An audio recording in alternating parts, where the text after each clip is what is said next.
My wife's funeral had just taken place a few days ago, and her sons were already sitting in my living room with inheritance papers. I stared at the documents.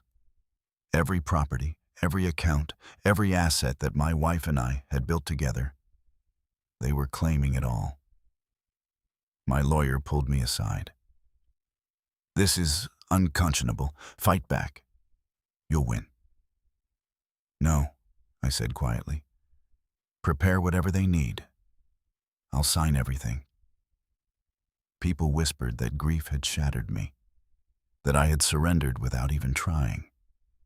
At the courthouse hearing, I signed every document they placed before me. They practically glowed with victory. Then their attorney's hand froze mid-page. His face drained of color as he read what they had actually inherited. "Hello, everyone, and thank you for being here with me today. It truly means more than you know. Before we continue, I'd love to know where are you watching from. Drop your city, state, or country in the comments below. I always read them, and it amazes me how far these stories travel across the world. Also, a gentle note. Parts of this story have been thoughtfully dramatized for storytelling and educational purposes. Any similarities to actual people or places are purely coincidental, but the lesson behind it is meant to stay with you. The scent of Lorraine's perfume still lingered in her office chair, a floral, comforting fragrance that had welcomed me each evening when I discovered her nestled here with a book beneath the lamplight. It had been 3 days since we laid her to rest. Yet I found myself drawn to this spot, unable to settle anywhere else in the house. Morning sunlight streamed through the expansive bay windows, creating elongated shadows across the polished mahogany desk and catching particles of dust that floated like fragments of memories just beyond my reach. Their arrival announced itself through sound before sight. The sharp tap of Clayton's costly leather shoes echoed against the hardwood of our Beacon Hill brownstone, though calling it ours felt increasingly empty. Behind him came Vanessa's softer footfalls, measured and cautious, as though she understood the delicacy of what lay ahead. They materialized in the doorway as a unified force. Clayton had chosen a suit unfamiliar to me, dove gray, likely Italian craftsmanship, unmistakably recent. It was the sort of attire worn by someone projecting success, or perhaps concealing its absence. Vanessa gripped an expensive handbag defensively against her body, her fingers bloodless where they clutched the leather. Neither could bring themselves to meet my gaze. Benjamin.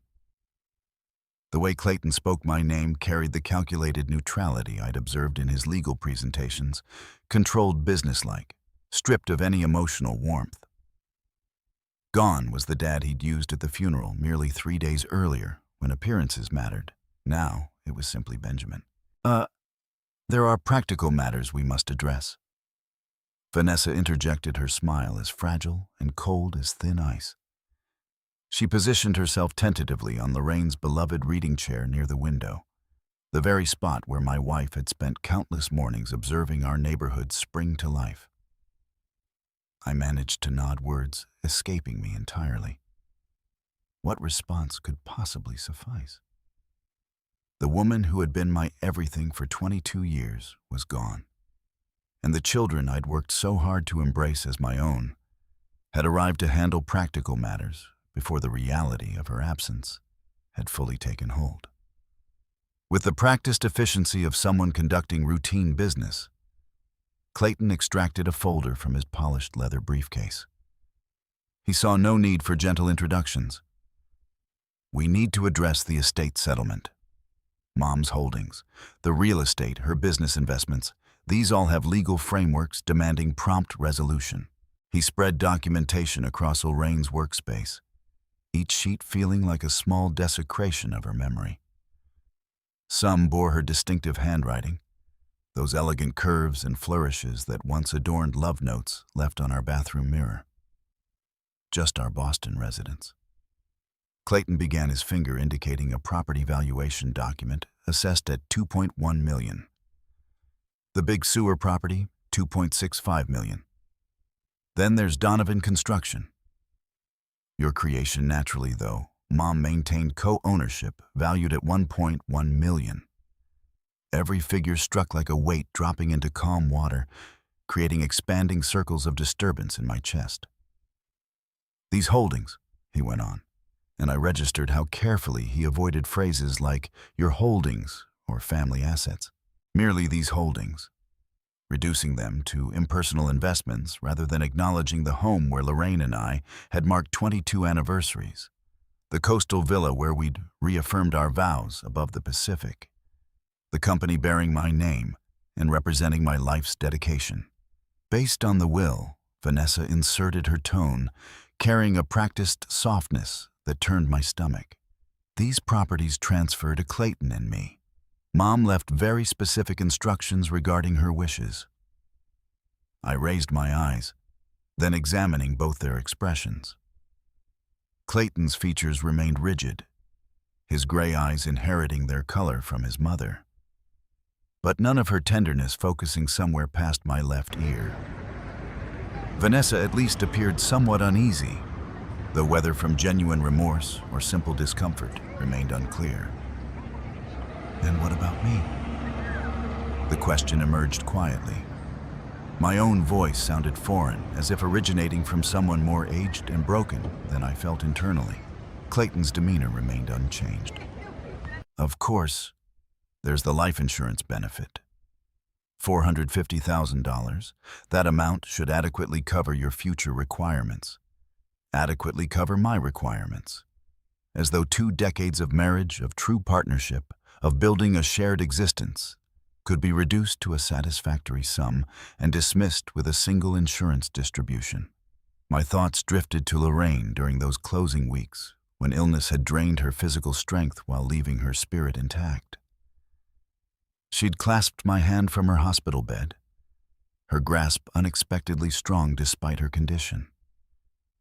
"I've arranged everything," she'd murmured, her voice roughened by medication. "You won't need to worry about anything." Had she understood? Had she foreseen her children's intentions? Naturally, there remained some unpaid medical costs. Clayton continued referencing another document. Mom's experimental treatments, the hospice services, insurance handled the majority, but roughly $425,000 remains outstanding. The figure struck me with physical force. $450,000 reduced by $425,000. $25,000. Apparently, this was the monetary value assigned to 22 years of marriage in their accounting. Vanessa shifted forward, arranging her features into what she likely believed conveyed sympathy. "We recognize this is challenging, Benjamin. However, Mom always meant for family assets to remain with blood relatives. Surely you can appreciate that this isn't meant to hurt you. Not meant to hurt me." The phrase reverberated in the room's sudden stillness. Not meant to hurt that they were claiming everything. Not meant to hurt that they'd timed this conversation for exactly 3 days following their mother's burial. Not meant to hurt that they occupied her sanctuary, surrounded by her literature and photographs and the life we'd created together, informing me of my displacement from my own reality. I offered no response. What words existed? Should I explain how I'd cherished their mother beyond life itself? That I'd accompanied her to every chemotherapy appointment while they dispatched flowers and manufactured excuses about conflicting schedules, that across 22 years I'd never given her cause to feel anything less than treasured. Clayton rose, apparently interpreting my silence as acceptance. "We're not without compassion," he stated, though his tone suggested quite the opposite. "We're providing 30 days for you to organize alternative arrangements. We believe that's exceptionally generous." Generous, yet another word drained of its meaning. "Our legal representatives will contact you," Vanessa added, already advancing toward the exit, anxious to escape the gravity of their actions. "Gerald Peaton will manage the documentation. He'll ensure this proceeds as smoothly as possible." They departed, leaving me alone in Lorraine's chair, encircled by the remnants of a life apparently no longer mine. Through the window, I observed them entering Clayton's BMW, another fresh purchase, I noted. They never glanced back toward the house. Why would they? In their minds, ownership had already transferred. The morning sun had progressed, altering how light illuminated the desk and revealing something previously hidden. The edge of an envelope protruding from beneath Lorraine's desk pad, my name written in her distinctive script, and beside it the corner of a small brass key. My hand shook as I extended it toward these items. The words hung in the air between us $25,000, and I watched Clayton's face for any flicker of recognition, any acknowledgement that what he'd just said was absurd. But his expression remained unchanged, professional, as if he'd just quoted the price of a used sedan rather than the sum total of my future. He cleared his throat, a small sound that somehow felt rehearsed. "I know this seems complicated, Benjamin. But you have to understand, Mom was very deliberate in her planning. She worked with her attorneys for months to ensure everything was structured properly." "Structured properly," I repeated, tasting the words. They felt foreign in my mouth. Corporate jargon applied to the dissolution of a marriage, a life, a family. "It's not personal," Clayton continued, and something in his tone shifted, became almost gentle, as if he were explaining something to a child who couldn't quite grasp basic mathematics. "Mom always intended for the family assets to stay within the bloodline. She was very clear about that. These properties, the business, they've been in the family for generations, in a sense. It's about legacy, about keeping things where they belong, bloodline." The word landed differently than the numbers had. The numbers had been abstract, shocking in their magnitude, but somehow distant. This was intimate. This was personal, despite what Clayton claimed. 22 years of marriage, and I wasn't part of the bloodline. 22 years of birthday parties and Christmas mornings and quiet Sunday breakfasts. 22 years of holding Lorraine when she cried about her father's death. Of celebrating when Clayton made partner at his firm, of helping Vanessa move into her first office space. 22 years of being called Dad at family gatherings, of signing cards as Love Mom and Dad, of believing I belonged. But I wasn't blood, and apparently that was all that mattered in the end. I glanced past Clayton toward the doorway and noticed for the first time that we weren't alone. Bethany stood just beyond the threshold, Clayton's wife of 7 years, watching our exchange with an expression I couldn't quite read. Her eyes moved slowly across the room, taking in the built-in bookshelves Lorraine had commissioned, the vintage Persian rug we'd found at an estate sale in Cambridge, the Steinway piano in the corner that neither of us played, but that Lorraine had insisted made the house feel alive. Bethy's gaze was calculating cataloging, already measuring curtains in her mind, perhaps already planning which furniture would stay and which would go. She caught me looking and had the grace to glance away, but not before I saw something flicker across her face. Not guilt exactly, more like the expression of someone who'd just won a bet they'd placed months ago. "Of course we understand this is difficult," Vanessa said, her voice pulling my attention back. She'd moved closer, perching now on the arm of Lorraine's favorite reading chair, a liberty that felt like a violation, though I couldn't articulate why. Losing a parent. She paused, seemed to catch herself, then pushed forward.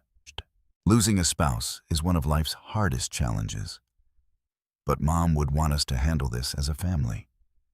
She'd want the people she loved to have what belongs to them, the people she loved. As if I were somehow separate from that category. As if 22 years of devotion had been a pleasant interlude rather than the central fact of both our lives. When Lorraine was in the hospital, I said quietly, surprised by my own voice, Those last few weeks, she mentioned something about papers, personal documents she'd been organizing. She said she'd put everything in order that I'd understand when the time came. The change in the room was immediate. Vanessa's smile froze, became somehow more rigid. Clayton's eyes sharpened, and he exchanged a glance with his sister that lasted less than a second, but spoke volumes. "What kind of papers?"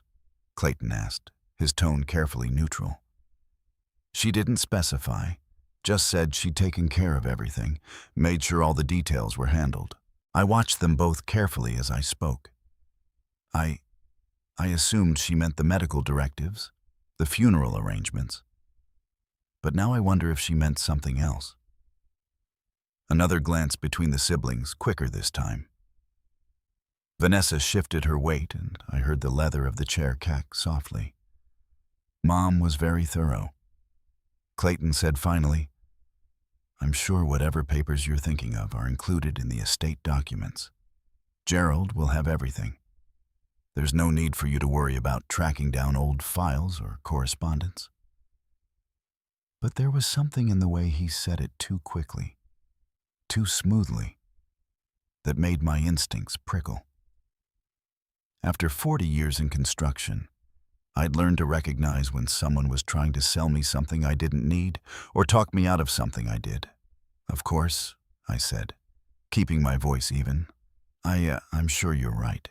Clayton stood, then brushing invisible lint from his expensive trousers, a gesture I'd seen him make countless times when he was ready to end a conversation on his terms. "Our attorneys will be in touch within the next few days. Gerald Peaton, you remember him from the estate planning meetings? He'll handle all the paperwork, very efficient, very professional. He'll make this whole process as painless as possible." Painless. As if pain were something that could be managed with the right legal documents and a firm handshake. Vanessa rose as well, already gathering her handbag, already mentally out the door.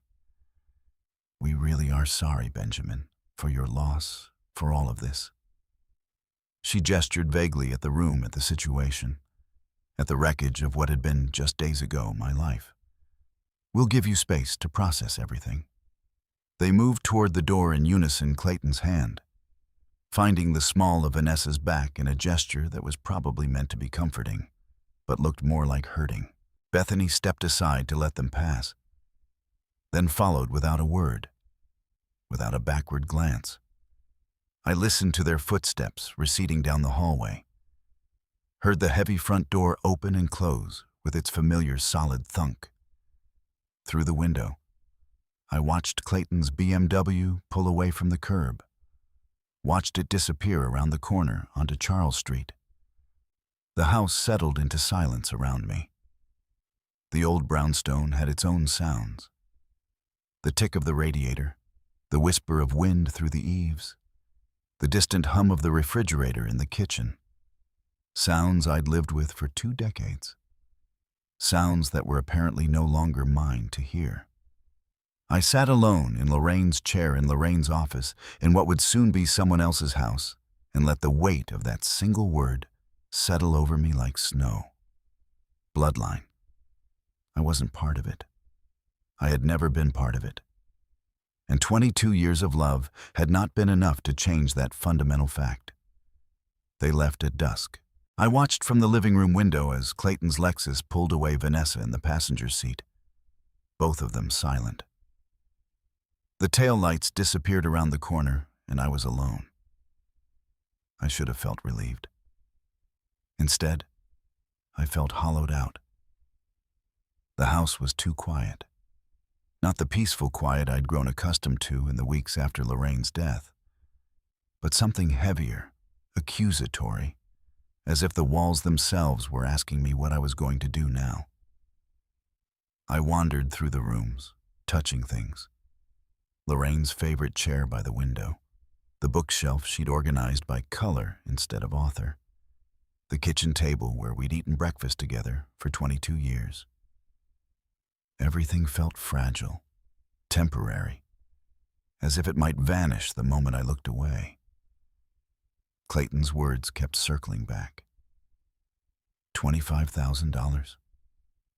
The life insurance he'd said was already spoken for. The house would need to be sold to settle debts I'd never heard of. Lorraine's estate, according to him, was a carefully managed disaster, and I was the last to know. But something didn't sit right. Lorraine had been deliberate about everything: her coffee routine, her garden beds, the way she folded laundry. She wouldn't have left chaos behind. Not intentionally. I found myself standing in her office, a small room off the hallway that she'd claimed as her own years ago. The desk was still covered with her things: a stack of unopened mail, a coffee mug with lipstick stains, a framed photo of the two of us on our wedding day. I sat down in her chair, the leather creaking under my weight. The desk drawers were locked, but I knew where she kept the key taped to the underside of the top drawer, a trick she'd learned from her mother. I pulled it free and unlocked the first drawer. Inside were files, lots of them.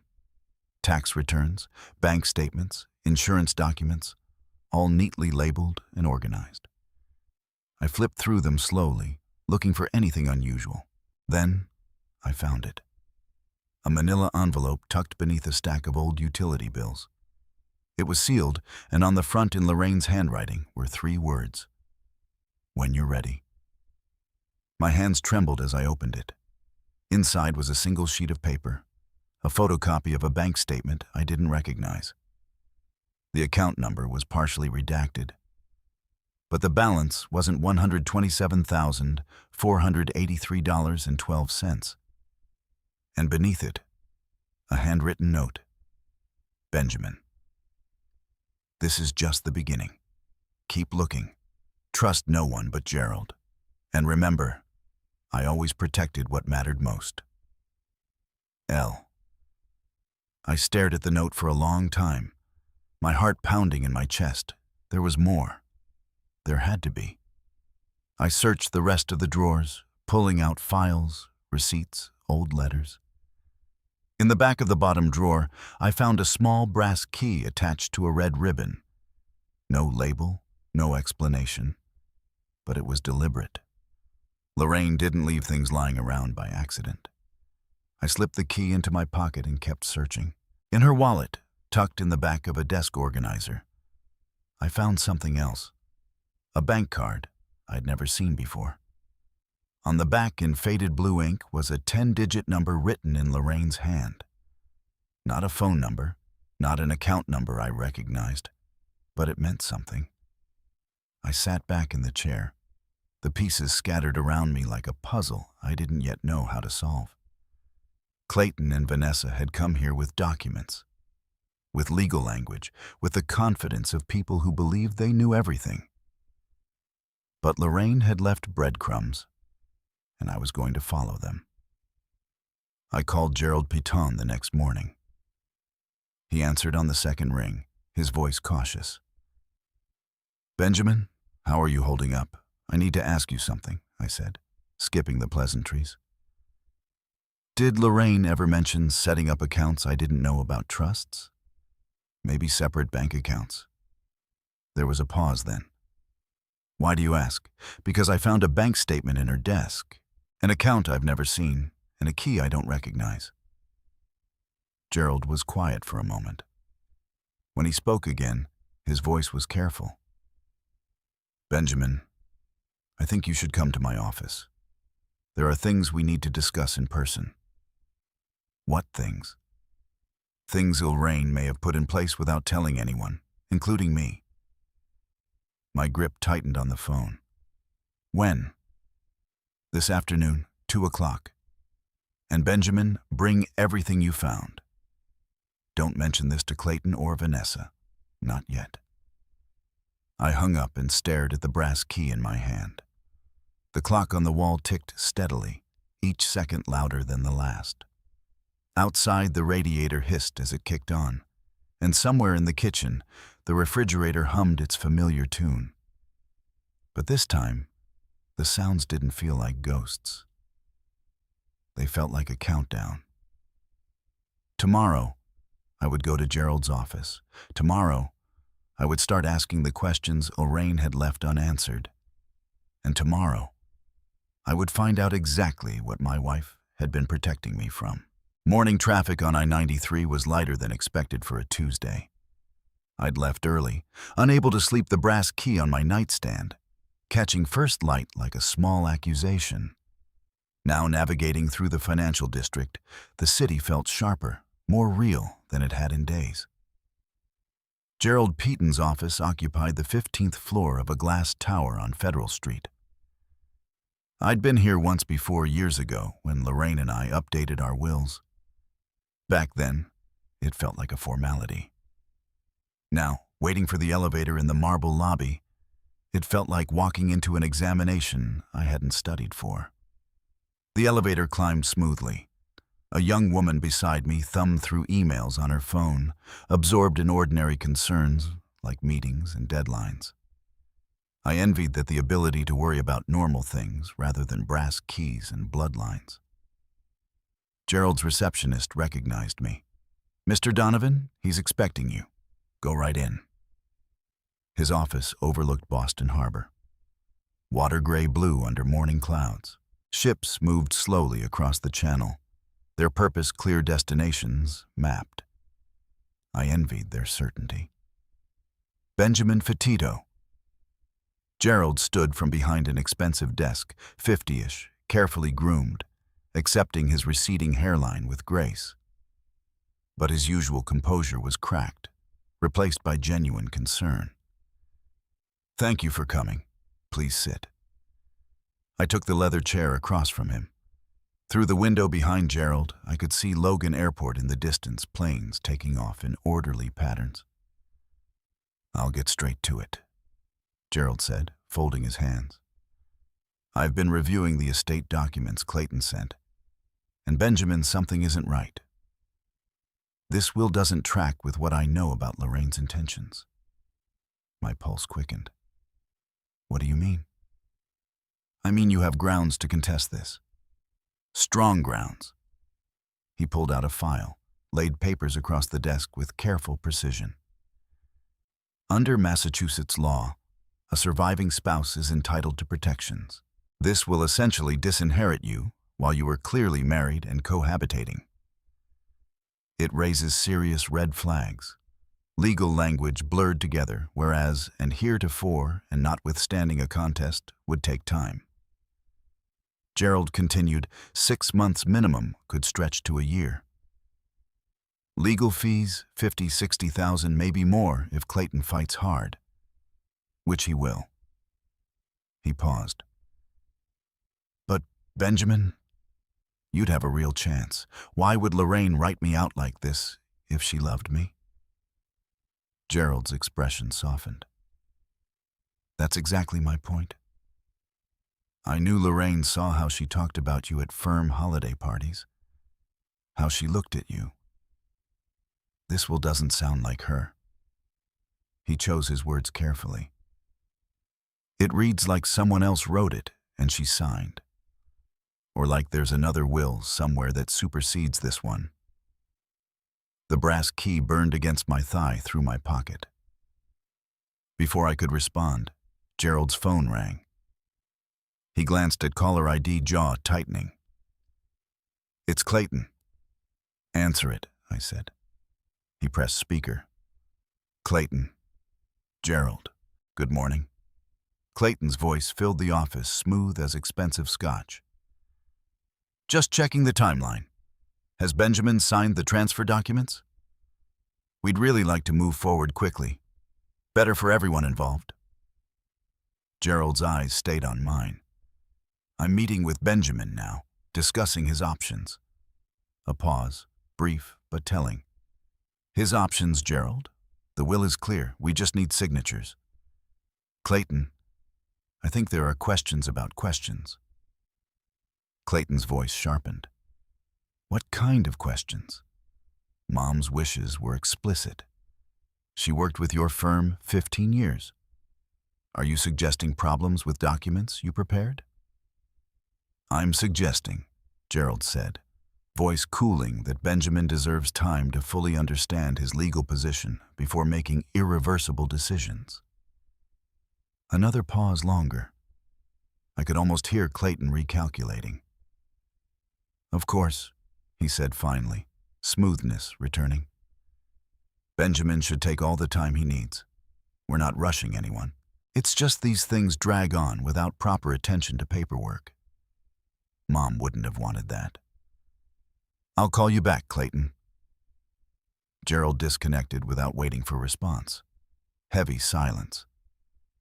Gerald leaned back, studying me with lawyer's eyes. He's worried. People confident in their position don't push that hard that fast. I thought about Clayton and Vanessa's exchanged glances when I mentioned Lorraine's papers. Vanessa dropping her wine glass. Bethy's calculating look surveying the house. People hiding something. "Gerald," I said slowly, "if I wanted to just let this go, give them everything without a fight." "How quickly could that happen?" Shock crossed his face. "Benjamin, you can't be serious." "How quickly? Days? A week at most. But why would you even consider? What if fighting would destroy me even if I won?" I interrupted carefully. What if the cost not just money, but time energy? What it would do to my relationship with Lorraine's children? What if that was too high? Gerald leaned forward, pleading now. "Benjamin, in 30 years of practice, I've never advised a client to walk away from a seven-figure inheritance without a fight. There has to be more to this. Something you're not telling me. The brass key, the envelope. When you're ready. Lorraine's hand in the hospital.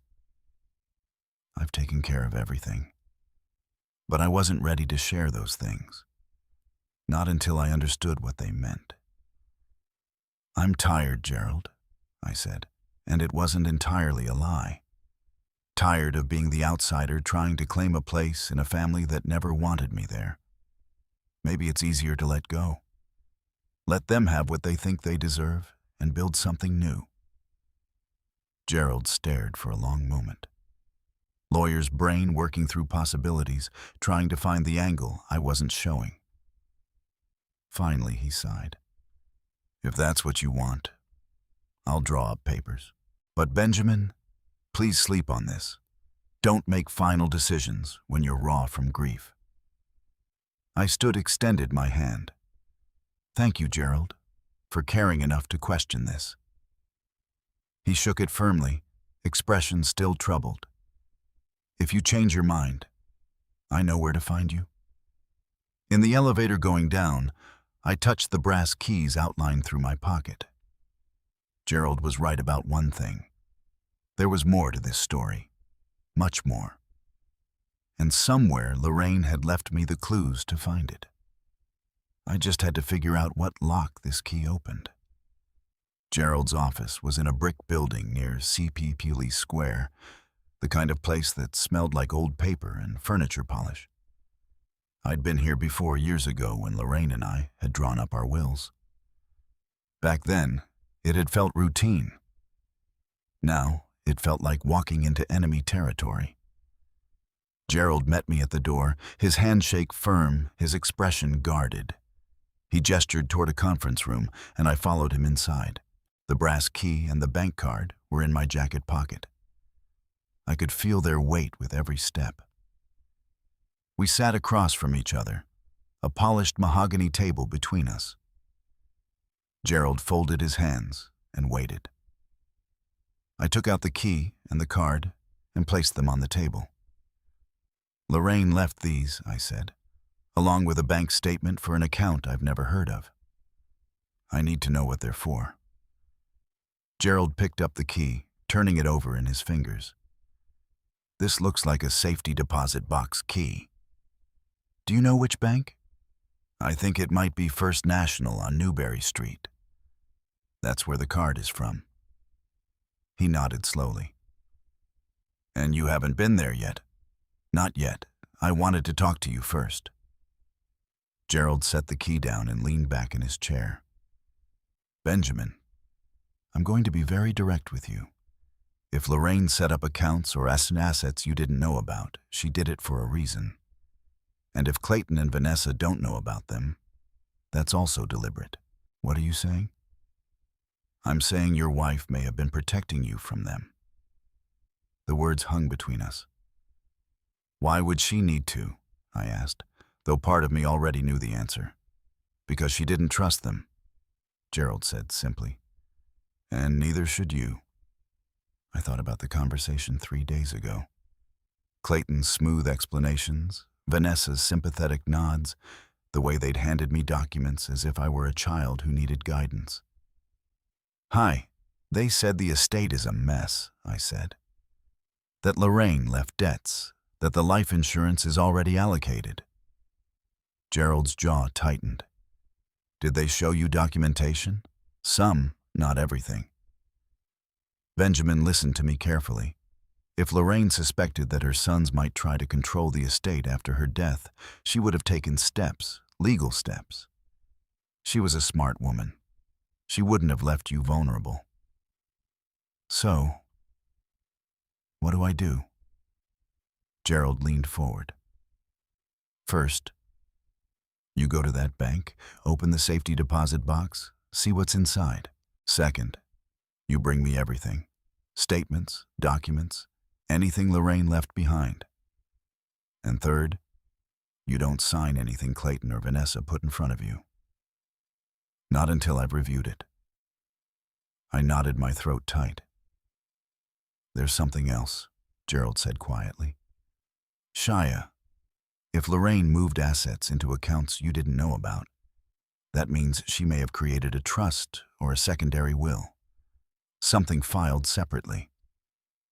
I can check with the probate court, but it'll take time. How much time? A few days, maybe a week. I looked down at the key and the card on the table. Such small things, but they felt like lifelines. Do you think she knew? I asked that they'd come after me like this. Gerald's expression softened. I think she knew exactly what kind of people they were. And I think she loved you enough to make sure they couldn't take everything. I picked up the key and slipped it back into my pocket. Then I'll go to the bank tomorrow morning, I said. Good. And Benjamin, Gerald's voice stopped me as I stood. Be careful. If there's money involved, people do desperate things, even family. I nodded and left. Outside, the evening air was crisp, the streetlights flickering on as dusk settled over the city. I walked slowly back toward the parking garage, my mind racing. Lorraine had known she'd seen this coming. And instead of confronting Clayton and Vanessa, instead of causing a scene, she'd quietly built a wall around me. A fortress made of paperwork and hidden accounts and locked boxes.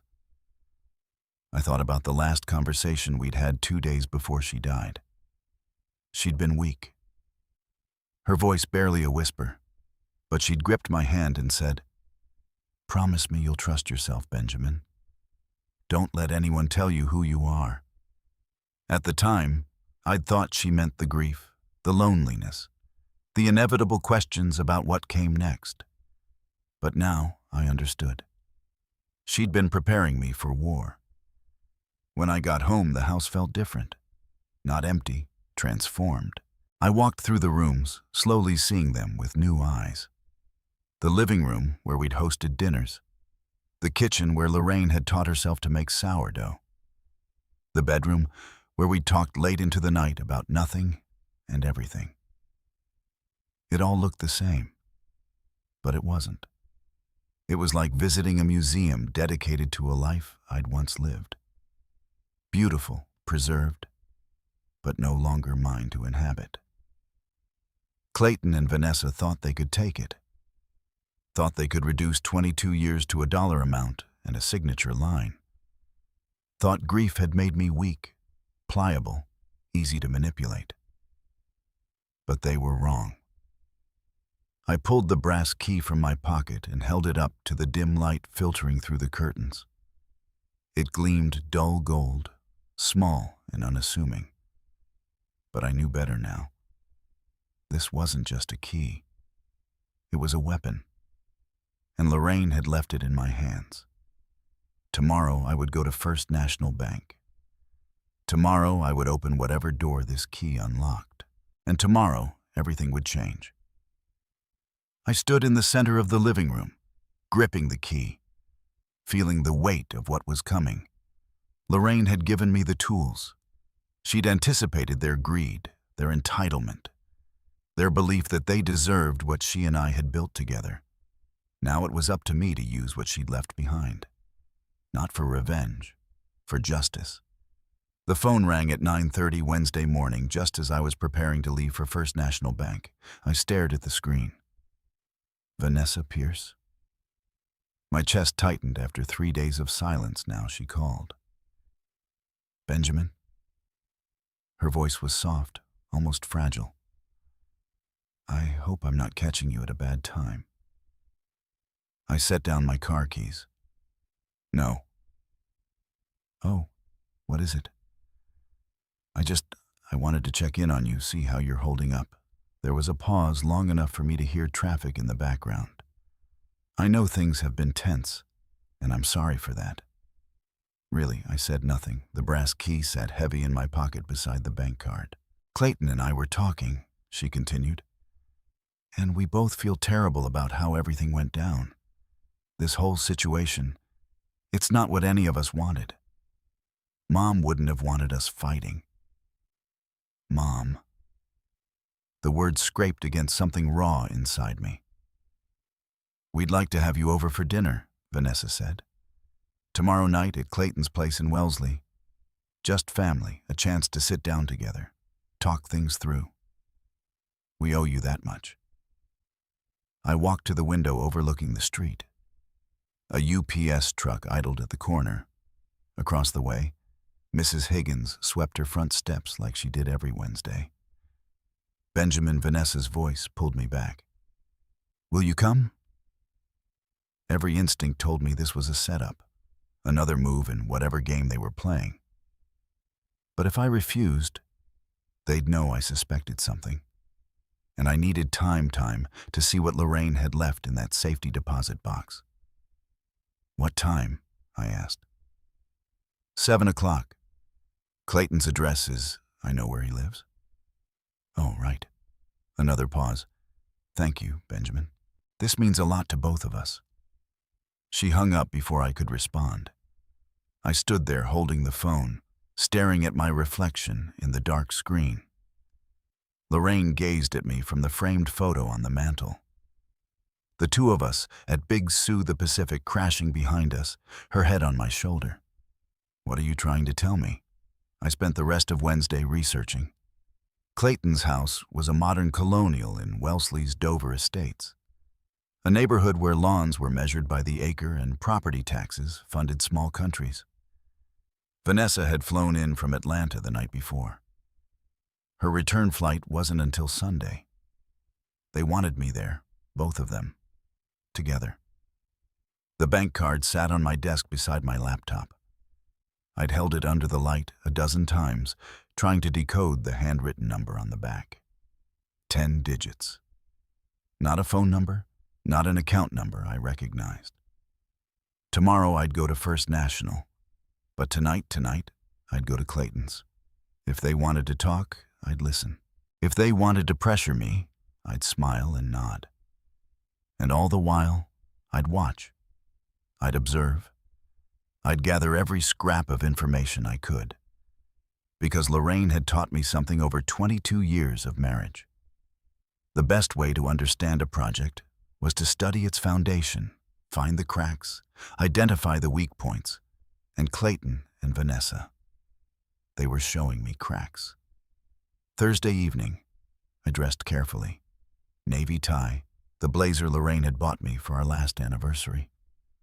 I slipped the brass key and bank card into my inner pocket, a talisman against whatever waited in Wellesley. The drive took 30 minutes on Route 9. I watched the neighborhood shift from Cambridge's brick row houses to Brooklyn's tree-lined streets to Wellesley's sprawling estates. Old money gave way to new money. Academic prestige gave way to corporate wealth. Clayton had always belonged to this world. Even as a kid, according to Lorraine, he'd been drawn to status symbols. The right schools, the right clubs, the right car. I turned onto Dover Road. The GPS guided me past stone walls and iron gates, past houses that looked like they'd been airlifted from the Connecticut shore. Clayton's place sat at the end of a cul-de-sac. Modern colonial. Just as I'd seen online, but bigger in person. White clapboard, black shutters, a 3-car garage with doors that probably cost more than my first truck. In the driveway, Clayton's BMW and a silver Lexus with Georgia plates. Vanessa was already here. I parked behind the Lexus and sat for a moment, engine ticking as it cooled. Through the front windows, I could see chandelier light the shadow of someone moving past. You can still leave a voice whispered, "Drive away. Go to the bank tomorrow and never look back." But Lorraine's voice was louder. "When you're ready." I got out of the car. The front door opened before I reached it. Bethany stood framed in golden light, wearing a cocktail dress that probably cost more than most people's mortgage payments. Her smile was bright, brittle. Benjamin. She air-kissed near my cheek, her perfume overwhelming. "We're so glad you could make it. Please come in." I stepped into the foyer. Marble floors, a chandelier that belonged in a hotel lobby. Through the archway to my left, I could see the dining room, crystal glasses, white linens, candles already lit. And standing near the fireplace, drinks in hand, were Clayton and Vanessa. They turned as I entered. "Benjamin." Clayton crossed the room, hand extended. "Thank you for coming." I shook his hand. His grip was firm, controlled a lawyer's handshake. Behind him, Vanessa offered a small wave, her smile uncertain. "Can I get you something to drink?" Bethany asked. "We have wine scotch. Water's fine." Clayton's smile tightened. "Of course. Make yourself comfortable. Dinner will be ready soon." A young man in a black vest appeared from the kitchen. "Hired help." I realized he carried a tray of hors d'oeuvres that looked like art installations. I took a seat on the leather sofa. The brass key pressed against my ribs, and across from me, Clayton and Vanessa exchanged a glance I wasn't supposed to see. Here we go, I thought. Dinner began at 7:30. Clayton opened a bottle of wine that probably cost more than I used to spend on groceries in a month. The label was French. The year significant to someone who cared about such things. He poured 3 glasses white for Bethany and Vanessa red for himself. "I stuck with water to Mom," Clayton said, raising his glass. His voice carried that careful tone people use at funerals when they're performing grief rather than feeling it. "And to family." Vanessa echoed the toast. Bethany smiled and sipped. I watched them over the rim of my water glass. The meal was catered probably seared scallops, some kind of versado vegetables arranged like they were posing for a magazine. The young man in the vest served each course with practiced efficiency, then disappeared back into the kitchen. "The estate is so complicated," Vanessa said, cutting her scallop into precise pieces. "Ah, so many moving parts, properties, accounts, business interests. It's overwhelming." "Mom was meticulous about finances," Clayton added. He swirled his wine, studied it against the candlelight. Everything documented, everything organized. But there's just so much paperwork." I nodded, said nothing. Let them fill the silence. "We've been meeting with accountants all week," Bethany said. She touched Clayton's arm, a gesture that looked rehearsed. "Trying to get everything sorted before we leave for Turks in Chaos next month. We booked it ages ago before everything happened." We thought about canceling, but life goes on. Vanessa finished softly. I set down my fork. Turks and chaos. Nice. Mom would have wanted us to live our lives, Clayton said, but not get stuck in grief. Through the open door to Clayton's study, I could see his desk, papers scattered across the surface. A stack of envelopes, some still sealed. The corner of one caught my eye. Red lettering, final notice. I looked back at my plate. I've been going through Lorraine's things, I said. My voice was casual, conversational, at the house, sorting her clothes, her books. It's hard, but it needs to be done. Vanessa's fork paused halfway to her mouth. That must be difficult. It is. I took a sip of water. Found some papers, though, in her desk. Bank statements I didn't recognize, accounts I'd never heard of. The air in the room shifted. It was subtle the way Clayton's jaw tightened, the way Vanessa's eyes flicked toward her brother. Estate accounts, Clayton said smoothly. I'm sure that's all they are. Everything's being processed through probate. Maybe. I let the word hang there, and I found a key. Small brass key doesn't fit anything in the house. Vanessa's hand trembled. Wine sloshed in her glass, a drop landing on the white tablecloth like a blood stain. Oh, she grabbed her napkin. I'm so clumsy. What kind of key? Clayton's voice had an edge now sharp beneath the lawyer's polish. I shrugged. Just a key. But Lorraine left it somewhere I'd find it with a note. When you're ready, she wrote. Bethany leaned forward. Ready for what? I don't know yet. I met Clayton's eyes, but she wanted me to find it. Why would she do that? Clayton stood abruptly, his chair scraping against the hardwood. Benjamin, the estate's finances are complicated. You shouldn't be digging through documents without legal counsel present. If you found paperwork, you need to turn it over to our attorney, Gerald Peaton, the estate's attorney. Gerald is... He caught himself. Gerald has his own perspective, but the estate is being administered by Morrison and Associates. Interesting. I stayed seated, forced my voice to stay level because I spoke with Gerald. He said Lorraine's will should have left me certain protections under Massachusetts law, but apparently it didn't. Vanessa's face had gone pale. Benjamin, we're not trying to... I'm not accusing anyone of anything. I cut her off gently. I'm just trying to understand. Lorraine and I were married 22 years. She knew I'd be vulnerable after she died. So why would she leave me that key?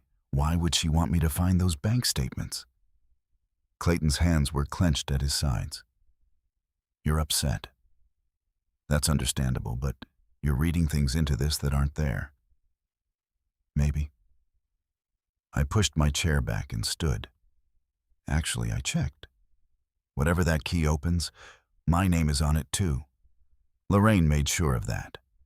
The silence that followed was thick enough to cut. Clayton's face had gone red. Vanessa stared at her plate. Bethany looked between them. Confusion and something else, fear, may be flickering across her features. I should go, I said. Thank you for dinner. Nobody moved to stop me. I walked through the foyer, aware of their eyes on my back. Behind me I heard urgent whispers. Clayton's voice low and angry. Vanessa's higher, frightened. Bethany caught up with me at the door. Benjamin, wait. She glanced back toward the dining room. What key? What's going on, Bethany? Clayton's voice cut through the house like a blade. Not now. She flinched. Then she opened the door for me, her smile gone, her eyes hollow. Good night, Benjamin, she said quietly. I stepped into the cool November air. Behind me, the door clicked shut. I didn't go to my car immediately. Instead, I walked slowly down the driveway, letting the cold clear my head. Through the dining room window, I could see them. Clayton pacing, gesturing sharply. Vanessa with her face in her hands. Bethany standing frozen in the doorway. They were scared. Good, because whatever they were hiding, whatever game they thought they were playing, Lorraine had seen it coming. She'd left me that key, those bank statements, that note. When you're ready, I was ready now. I climbed into my car and drove away. In my rear-view mirror, Clayton's house blazed with light, a beacon of wealth and lies. Tomorrow I'd go to First National Bank. Tomorrow I'd see what Lorraine had hidden. And tomorrow everything would change. I drove home slowly, checking my mirrors every few blocks. Twice I thought I saw headlights following me, a dark sedan that hung back just far enough to seem coincidental. But when I turned onto my street in Cambridge, it disappeared. Paranoia, maybe. Or maybe not. I parked in my usual spot and sat for a moment watching the house. The porch light was on just as I'd left it. The windows were dark, everything looked normal, but something felt wrong. I climbed the front steps, key in hand. The lock turned smoothly. The door swung open. I stepped inside and flipped on the hallway light. Nothing obviously disturbed. The coat rack, the mail table, Lorraine's watercolor of Big Sue still hanging on the wall. But the air felt different. Violated. I moved through the first-floor pulse quickening. The living room looked untouched. The kitchen was fine, but in Lorraine's office, the desk drawers were closed, but not quite flush. Papers that had been stacked neatly were slightly askew. The chair was pushed in, but at a different angle than I'd left it. Someone had been here. I checked the safe. Still locked. They hadn't gotten the combination, but they'd tried. The dial was turned to a different number than where I'd left it. Upstairs, the bedroom had the same subtle wrongness. Drawers opened and closed carefully. My closet disturbed. Lorraine's jewelry box shifted an inch to the left. This wasn't a random burglary. Nothing was missing. Not the cash I kept in the nightstand. Not Lorraine's pearls. Not the laptop on the desk. They'd been searching for something specific. The key. I reached into my jacket pocket. The brass key was still there, warm against my palm. I'd carried it with me to Clayton's. They'd torn my house apart looking for it, and I'd had it the whole time. Clayton and Vanessa. It had to be them, or someone they'd hired. The realization hit me like cold water. They were desperate, and desperate people were dangerous. I stood in the bedroom, surrounded by the evidence of invasion, and felt rage burn through the grief and confusion. This was my home. The home I'd shared with Lorraine for 22 years. The place where we'd built our life together. And they'd violated it. My phone rang. I stared at the screen. Unknown number again. For a moment I considered ignoring it, but something made me answer. "Hello, Dad." The voice was warm, familiar, edged with worry. "It's Alexander. I'm sorry for calling so late." The tension in my shoulders released a fraction. Alexander, it's okay." I was awake. "I heard about what Clayton and Vanessa are doing." His words came fast, urgent. "A friend in Boston reached out. Dad, this isn't right. What they're trying to pull with the estate, it's not what Mom would have wanted." I sat down on the edge of the bed. "How much do you know?" "Enough to know you need help." There was a pause, the sound of airport announcements in the background. "I'm coming home. I just wrapped a recording session in London. I can catch a flight tonight." "I'll be there tomorrow afternoon, Boston time." "Alexander, you don't need to." "Yes, I do." His voice was firm. "You're my father and Mom." He stopped, took a breath. "Dad, Mom called me 2 months before she died. She said things were complicated. She told me to watch out for you. She said you'd know what to do when the time came, that I should trust you. My throat tightened. She called you. She knew something was wrong with Clayton and Vanessa. She didn't give me details, but I could hear it in her voice. She was protecting you. Another pause. She told me to tell you something. If things got bad, trust yourself. And don't let them make you doubt what you know is true. I looked down at the brass key in my hand. We'll talk when I land, Alexander said. And Dad, whatever you found that key they're so scared of, don't let them intimidate you. Don't sign anything. Don't give them anything. I'm texting you my flight info now. Okay, I managed. I'll see you tomorrow. Hang in there. The line went dead. I sat in the silence of my ransacked bedroom, Lorraine's voice echoing in my memory.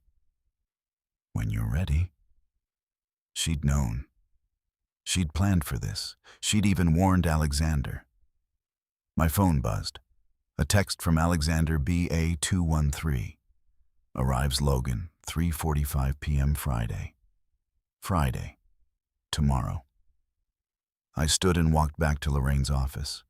The brass key caught the light as I turned it in my fingers. Somewhere in this city was a lock. This key would open. A safety deposit box at First National Bank, if I was reading the clues right. And inside that box, what documents, evidence, proof of whatever Clayton and Vanessa were so desperate to hide? Tomorrow morning, I'd go to the bank. Tomorrow afternoon, Alexander would arrive, and tomorrow night, everything would become clear. I locked the front door, checked the windows, and went upstairs to pack the key and the bank card in a place no one would think to look the pocket of an old work jacket in the back of my closet. One I'd worn on construction sites decades ago. Let them search again if they wanted. They wouldn't find it. Outside, the Cambridge street was quiet. No dark sedan, no watching eyes. But I knew they were out there. Clayton and Vanessa panicking, scrambling. And I knew something else too. Lorraine had given me everything I needed to fight back. I just had to be brave enough to use it. Friday morning, I arrived at First National Bank on Newbury Street just after 9. The building was old Boston granite facade, brass fixtures, marble floors that echoed with every footstep. I approached the receptionist. I need to speak with the manager about a safety deposit box. She picked up her phone, murmured something, then gestured toward leather chairs. Miss Patterson will be right with you.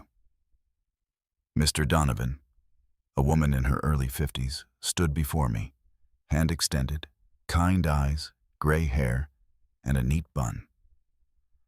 I'm Rosemary Patterson, branch manager. Come with me. She led me into a small office. I have a key, I said, pulling it from my pocket. I believe my late wife had a safety deposit box here. Rosemary's face softened with relief. Mr. Donovan, I've been waiting for you. Waiting for me. Your wife came here several times over the past 6 months. Last visit was 2 weeks before she passed. She was very specific, only her name and yours on the access list. She said you'd come when you were ready. 6 months. Lorraine had been planning this while dying. If anyone else inquired about the box, I was to tell you immediately, Rosemary added. Has anyone asked? Not yet. But I suspect they might soon. She stood. Come with me. She led me through a secured door and down marble stairs. At the bottom was a steel vault door. Rosemary unlocked it with a key and code. The door groaned open. Inside was a room lined with deposit boxes, cool air, heavy silence. Box 412. She walked to the back corner and unlocked the outer gate. Your key opens the box. There's a viewing room through that door, private. Take your time. She retrieved the box, long metal, heavier than expected, and set it on a table in the small, windowless room. "I'll be outside if you need anything," she said softly, and left. I was alone. The brass key turned smoothly. The lid opened. Manila folders neatly labeled. A USB drive taped to the lid. Documents organized with Lorraine's precision. And on top, a sealed envelope. "My dearest Benjamin, read everything else first, then open this letter. I love you." My hands shook. I set the letter aside and opened the first folder. Donovan Holdings, LLC. An account summary from a wealth management firm. The balance $8,750,000. Lorraine's name. My name joint signatories. Opened 8 months ago. Next folder. Property Lanes 32 Beacon Hill. A second mortgage 7 months ago, $2,400,000 signed by Lorraine. We'd paid off the house 15 years ago. Third folder, Property Liens, Big Sewer Villa. Another mortgage, $3,500,000. She'd mortgaged both properties deliberately. Fourth folder, Life Insurance Policies. The $450,000 policy Clayton mentioned. But behind it, $1,250,000 beneficiary, Benjamin Donovan. A third policy, $750,000. Also mine total, $2,450,000, not $450,000. Fifth folder, medical expenses, outstanding $425,000. I sat back mind racing. Lorraine had moved money, hidden assets, mortgaged properties, structured debt, all while dying, all to protect me. The USB drive evidence, do not lose. Finally, I reached for the letter sealed with wax. I broke it carefully and pulled out 2 pages dated 3 weeks before she died. "My dearest Benjamin, if you're reading this, it means I'm gone. And it means Clayton and Vanessa have shown you exactly who they are." My vision blurred. "I'm sorry, my love. I couldn't tell you while I was alive, but I needed you to see it for yourself. Everything in this box is the truth. Everything they told you is a lie. Trust Maxwell Road S. He'll help you finish what I started. I love you always." Lorraine at the bottom, Maxwell Rhodes Esquire, and a phone number. I sat in that windowless room surrounded by evidence of my wife's final battle. Lorraine hadn't abandoned me.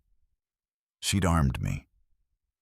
I gathered the folders, slipped them back into the box with the USB drive.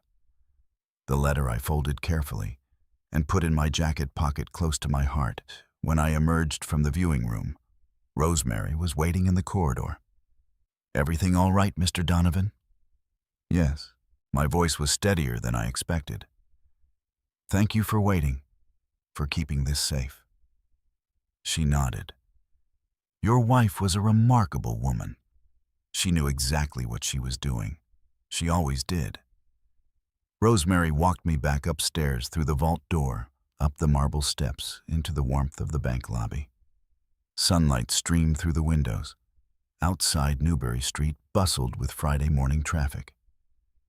"If you need anything else," Rosemary said, "please don't hesitate." I shook her hand. "I will. Thank you." I walked out into the November air, the box of documents secure under my arm. In my pocket, Lorraine's letter pressed against my ribs. In my phone, Maxwell Rodis's number waited to be dialed. And this afternoon, Alexander would land at Logan. I wasn't alone anymore. I climbed into my car and sat for a moment, engine idling. The bank behind me, the city ahead, and somewhere out there, Clayton and Vanessa, still thinking they'd won. They had no idea what was coming. I pulled out my phone and dialed Maxwell Rhodes. It rang twice before a voice answered. "Rhodes and Associates." "My name is Benjamin Donovan," I said. "I need to speak with Maxwell Rhodes. It's about Lorraine Donovan's estate." A pause, then, "Mr. Donovan, we've been expecting your call." I set Lorraine's letter aside. She'd told me to read everything else first and open the first folder. The tab read, "Clayton Dalton Investigative Report." Inside were photographs, dozens of them. Clayton at a casino in Reno, chips stacked in front of him. Clayton at a blackjack table in Las Vegas, drink in hand. His tie loosened his expression, animated in a way I'd never seen.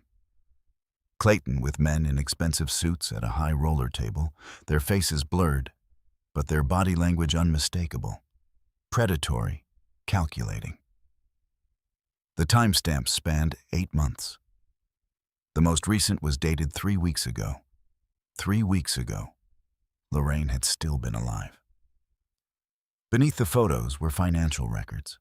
Bank statements showing cash withdrawals, $5,000 here, $10,000 there, $20,000 in a single night. Credit card statements with cash advances maxed out. Loan applications stamped approved in red ink, and at the bottom of each application, a signature, my signature. But I'd never signed them. I flipped to the next page and found a note from the investigator, James Miller. Subject has accumulated gambling debts estimated at $560,000 across multiple creditors. High-interest loans in default payment plans, abandoned loan documents submitted to Capital Bridge Lending and Horizon Financial Bear.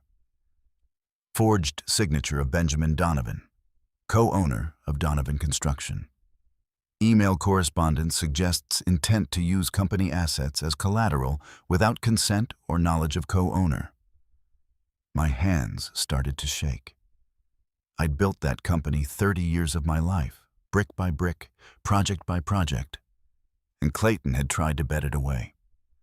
I forced myself to keep reading. There were emails printed, highlighted, annotated in Lorraine's careful handwriting.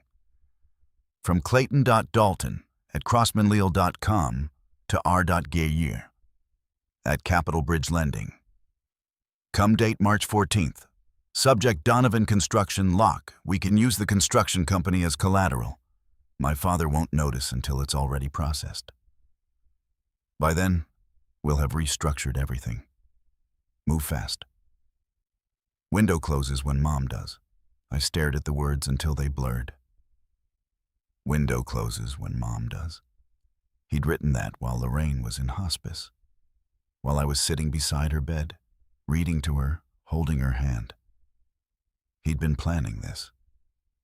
I closed the folder and reached for the next one, my chest tight. Vanessa Pierce, investigative report.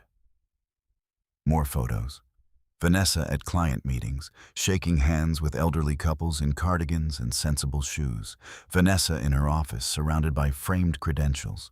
Certified financial planner, investment advisor, wealth management specialist. All impressive, all fake. The investigator's summary was even more damning than Clayton's subject operates fraudulent investment advisory service under the name Pierce Financial Advisory, Atlanta, Georgia. Classic Ponzi scheme targeting retirees and elderly clients. Estimated $740,000 misappropriated from client accounts between 2019 to 2023. Money transferred to offshore entities in Cayman Islands and British Virgin Islands. Multiple complaints filed with Georgia Securities Commission. Cease and desist orders pending. Credentials falsified. No legitimate license to operate as financial advisor. There were bank records showing the transfers wire after wire. $50,000 here, $80,000 there. All flowing to accounts with names like Meridian Holdings, LLC, and Sapphire Trust International, shell companies, all of them. There were testimonials from victims, handwritten letters from people who'd lost their retirement savings, their children's inheritance, their ability to pay for medical care, and more emails from Vanessa. Pierce at Pierce Advisory. Come to Clayton.Dalton@crossmanleal.com. Date February 18th. Subject: Mom. She's been diagnosed stage 4, 6 to 12 months. They said we need to move quickly. The reply came the next day. Understood. We restructure the estate before she dies. Get everything transferred into the trust I'm setting up. What about Benjamin? Ma Vanessa's response was immediate. Benjamin won't be a problem. He's too passive. He'll do whatever we tell him. He always has. I had to stop reading. My vision was swimming my chest so tight I couldn't breathe. They'd written that the day after Lorraine's diagnosis. While I was still processing the word terminal, still trying to understand what 6 to 12 months meant to still bargaining with God for more time. They'd been planning how to divide the spoils.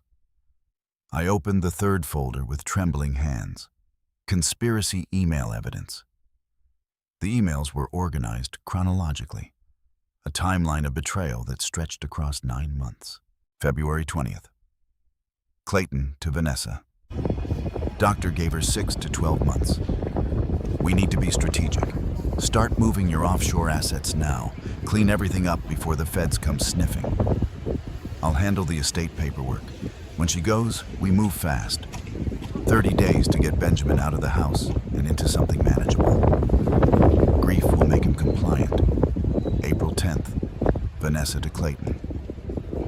What if Benjamin doesn't cooperate? What if he fights? Clayton's reply, he won't. And if he does, we have options. The will is airtight. Gerald helped me draft it. Benjamin gets $25,000 and whatever's left after debts, which will be nothing. May 3rd, Clayton to Vanessa. Mom's asking questions about the loan applications. She saw something on a credit report. She's sharper than we thought. Vanessa's response. Stall her. Tell her it's identity theft and you're handling it. She's weak now. Medication is making her foggy. If she pushes, we'll say Benjamin did it and didn't tell her. June 3rd, the final email. Hospice says weeks, not months, maybe days. We execute the moment she's gone. I'll have the paperwork ready. Benjamin will sign. He always does what he's told. I couldn't read anymore. My hands were shaking so hard the papers rattled. My throat burned. My eyes stung. Lorraine had been dying, fading a little more each day. And they'd been circling, waiting, planning how to strip me of everything the moment she took her last breath. I sat in the vault's cold, sterile silence, surrounded by evidence so damning it felt like fiction. But it wasn't fiction. It was real. Lorraine had seen it. She'd hired James Miller. She'd gathered proof photos, emails, bank records, testimonies. She'd built an airtight case while fighting stage 4 cancer, while pretending everything was fine at family dinners, while protecting me from the truth because she knew it would destroy me and she'd left it all here for me so I would know, so I could fight back. I looked at the last folder, Financial Protection Plan. I pulled it toward me, my heart pounding, and opened it. Inside was Lorraine's handwriting, a plan, a strategy, a weapon. And as I read the first line, I finally understood what she'd done. The handwriting was Lorraine's, but the tone was different from anything I'd read before. Not the warm, gentle voice I'd known for 22 years. This was strategic, clinical, the voice of someone who'd seen the truth and refused to look away. Financial Protection Plan. Notes for Benjamin. My dearest, if you're reading this, I'm gone. And if Clayton and Vanessa came to you within days of my death, then everything I feared has come true. I'm sorry I couldn't tell you while I was alive. I wanted to. God knows I wanted to, but I needed to be certain. And I needed to protect you from the burden of knowing while I was still here. What you've seen in these folders is the truth. Clayton is drowning in gambling debts. Vanessa is running a scheme that's about to collapse, and together, they plan to use my death and your grief to take everything. But I didn't let them. I stopped My breath caught in my throat. She'd known all of it. And instead of confronting them, instead of tearing the family apart while she was still alive, she'd quietly, methodically built a fortress around me. 7 months ago, I started moving assets. I created an entity they don't know exists. I took out mortgages on properties I own outright and made sure those debts would transfer to anyone who tried to claim them. I restructured the life insurance so that you, and only you, are protected. The inheritance they think they're getting. It's a trap. My hands trembled as I read those words again. A trap, not an accident, not a mistake. A deliberate, calculated trap. Here's what they'll inherit if they pursue the estate. 2 properties, beautiful, valuable, and mortgaged far beyond their worth. If they accept them, the debt transfers. Foreclosure will begin within 30 days, bankruptcy within 90. The debts Clayton mentioned. They're real, but they're attached to the properties, not to you. I made sure of that. The life insurance. There are 3 policies. The one Clayton knows about is small, a decoy. The real policies name you as the sole beneficiary. They'll never see a cent. The money, it's safe. All of it in an account only you can access. Maxwell Rhodes has the documentation. He'll walk you through everything. I had to set the paper down. My vision was blurring. 8.75 million. That's what the balance sheet had shown. Money I'd never known about quietly moved and protected while Lorraine was fighting for her life. She'd built me a lifeboat, and she'd loaded it with everything we'd worked for. I picked up the letter again, my throat tight. I know what you're thinking, Benjamin. You're thinking this is cruel, that I should have talked to them, reasoned with them, given them a chance to be better. But I tried. I confronted Clayton about the gambling 2 years ago. He promised to stop. He didn't. I asked Vanessa about the complaints from her clients. She told me they were lies. They weren't. I gave them chances over and over, and they chose greed. So I chose you. Tears blurred the page now. I wiped them away and kept reading. This isn't about revenge. It's about consequences. They wanted to take what we built together and leave you with nothing. Now they'll face the results of their own choices. You have options, my love. Option 1. Let the will stand as written. They inherit the properties and the debts. You walk away clean with the money I've protected for you. Option 2. Contest the will and expose everything. The fraud, the gambling, the forgery. Maxwell can help with that. It will be public, ugly, but it will be the truth. Option 3. Offer them a deal. Let them sign away their claims. In exchange for you not pursuing criminal charges, Maxwell has prepared the documents. The choice is yours. I trust you to make it. But Benjamin, please don't let guilt make you weak. Don't let their tears or their excuses change what you know to be true. They were willing to destroy you. Don't let them. The letter was signed with a single initial L, and beneath it a postscript P.S. There's a bench by the Charles River where we used to sit on Friday afternoons. When you're ready to say goodbye, meet me there.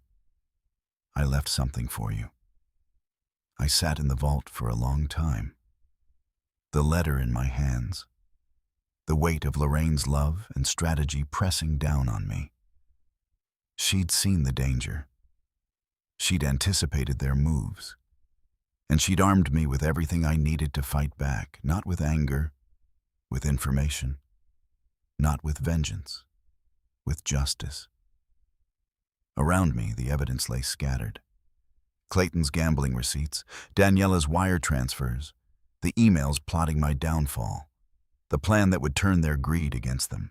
Lorraine had spent her final months building this.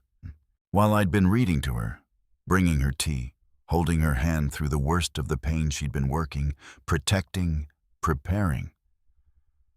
I thought about the last conversation we'd had 2 days before she died. She'd been so weak. Her voice was barely audible. But she'd gripped my hand with surprising strength and said, "Promise me you'll trust yourself, Benjamin.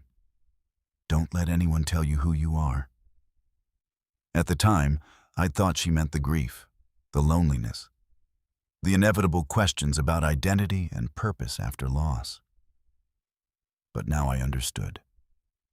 She'd been preparing me for this moment, for the discovery, for the choice I would have to make. I folded the letter carefully and placed it back in the folder. Then I gathered everything. The investigators' reports, the conspiracy emails, the financial plan, the business card for Maxwell Rhodes, and stood. My legs were unsteady, but my mind was clear. Rosemary was waiting outside, her expression patient and kind. "Find what you needed?" she asked gently. I nodded. "Yes, thank you." "Will you be closing the box?" "Not yet," I said. "I may need to come back." She nodded and walked me to the elevator. As I stepped out onto Newberry Street, the afternoon sun was bright and sharp. The city moved around me. People rushing to appointments, cars honking at intersections, life continuing as if nothing had changed. But everything had changed. Lorraine had given me a choice, and she'd given me the tools to make it. The question now wasn't whether I was strong enough to use them. The question was what kind of man I wanted to be when this was over. I thought about Clayton's confident smile 3 days ago, Vanessa's sympathetic hand on my arm, the way they'd handed me documents as if I were a child who needed guidance. They'd underestimated me. They'd thought grief would make me compliant. They'd thought I would sign whatever they put in front of me and fade quietly into the background of their plans. They were wrong. And tomorrow, I would start showing them exactly how wrong they were. I left the vault around noon, the documents secure in a leather briefcase Rosemary had provided. My hands had stopped shaking. My breathing had steadied. I walked up the marble stairs into the bank lobby, blinking against the brightness, and stopped. Alexander was standing there, tall, late 30s, dressed in the casual elegance of someone who'd spent half his life in recording studios and concert halls. Quality jeans, a charcoal blazer over a simple black shirt, a leather messenger bag slung across his shoulder. His eyes, Lorraine's eyes, kind and observant, were tired from the overnight flight, but they lit up when they found me. "Dad." "Alexander." He crossed the lobby in 3 strides and pulled me into a hug. Long, tight, wordless. I felt something in my chest crack open the armor I'd been wearing since Lorraine died. When we finally stepped back, Rosemary was standing at a discreet distance, giving us space. "Thank you," I told her. "For everything?" She nodded. I smiled gently and returned to her desk. Alexander and I walked out into the November sunshine. "There's a cafe down the block," I said. "We need to talk. Lead the way." We found a quiet place on Newberry Street, tucked between an art gallery and a bookstore. Small tables exposed brick, the smell of espresso and fresh pastries. We took a corner booth, ordered coffee. Alexander studied me across the table. "You look like you've seen a ghost." "In a way, I have." I set the briefcase on the seat beside me. Lorraine's ghost, her plan. "Tell me." So I did. I kept it brief. No need to repeat every detail I'd read in that vault, but I told him about Clayton's gambling debts, Vanessa's investment fraud, the forged signatures on loan documents using Donovan Construction as collateral. I told him about the emails, the conspiracy they'd plotted while Lorraine was dying in a hospital bed. And then I told him about Lorraine's counterattack, the hidden money, the debt trap, the real will versus the fake one, the evidence she'd gathered, the attorney she'd hired without anyone knowing. Alexander's face darkened with each revelation. They did this while she was in the hospital. His voice was quiet, controlled, but I could hear the fury beneath it. I nodded. I tried to help when she got sick. Alexander said, I called Clayton, offered to pay for experimental treatments, private care, whatever she needed. He said no, said the family would handle it. I thought he meant we'd all carry the burden together. He looked down at his coffee, but he just didn't want me involved in the estate because you would have seen what they were doing. I should have pushed harder. I should have. You were on tour in Europe, I said firmly. You came home for the funeral. That's more than they did, even when she was alive.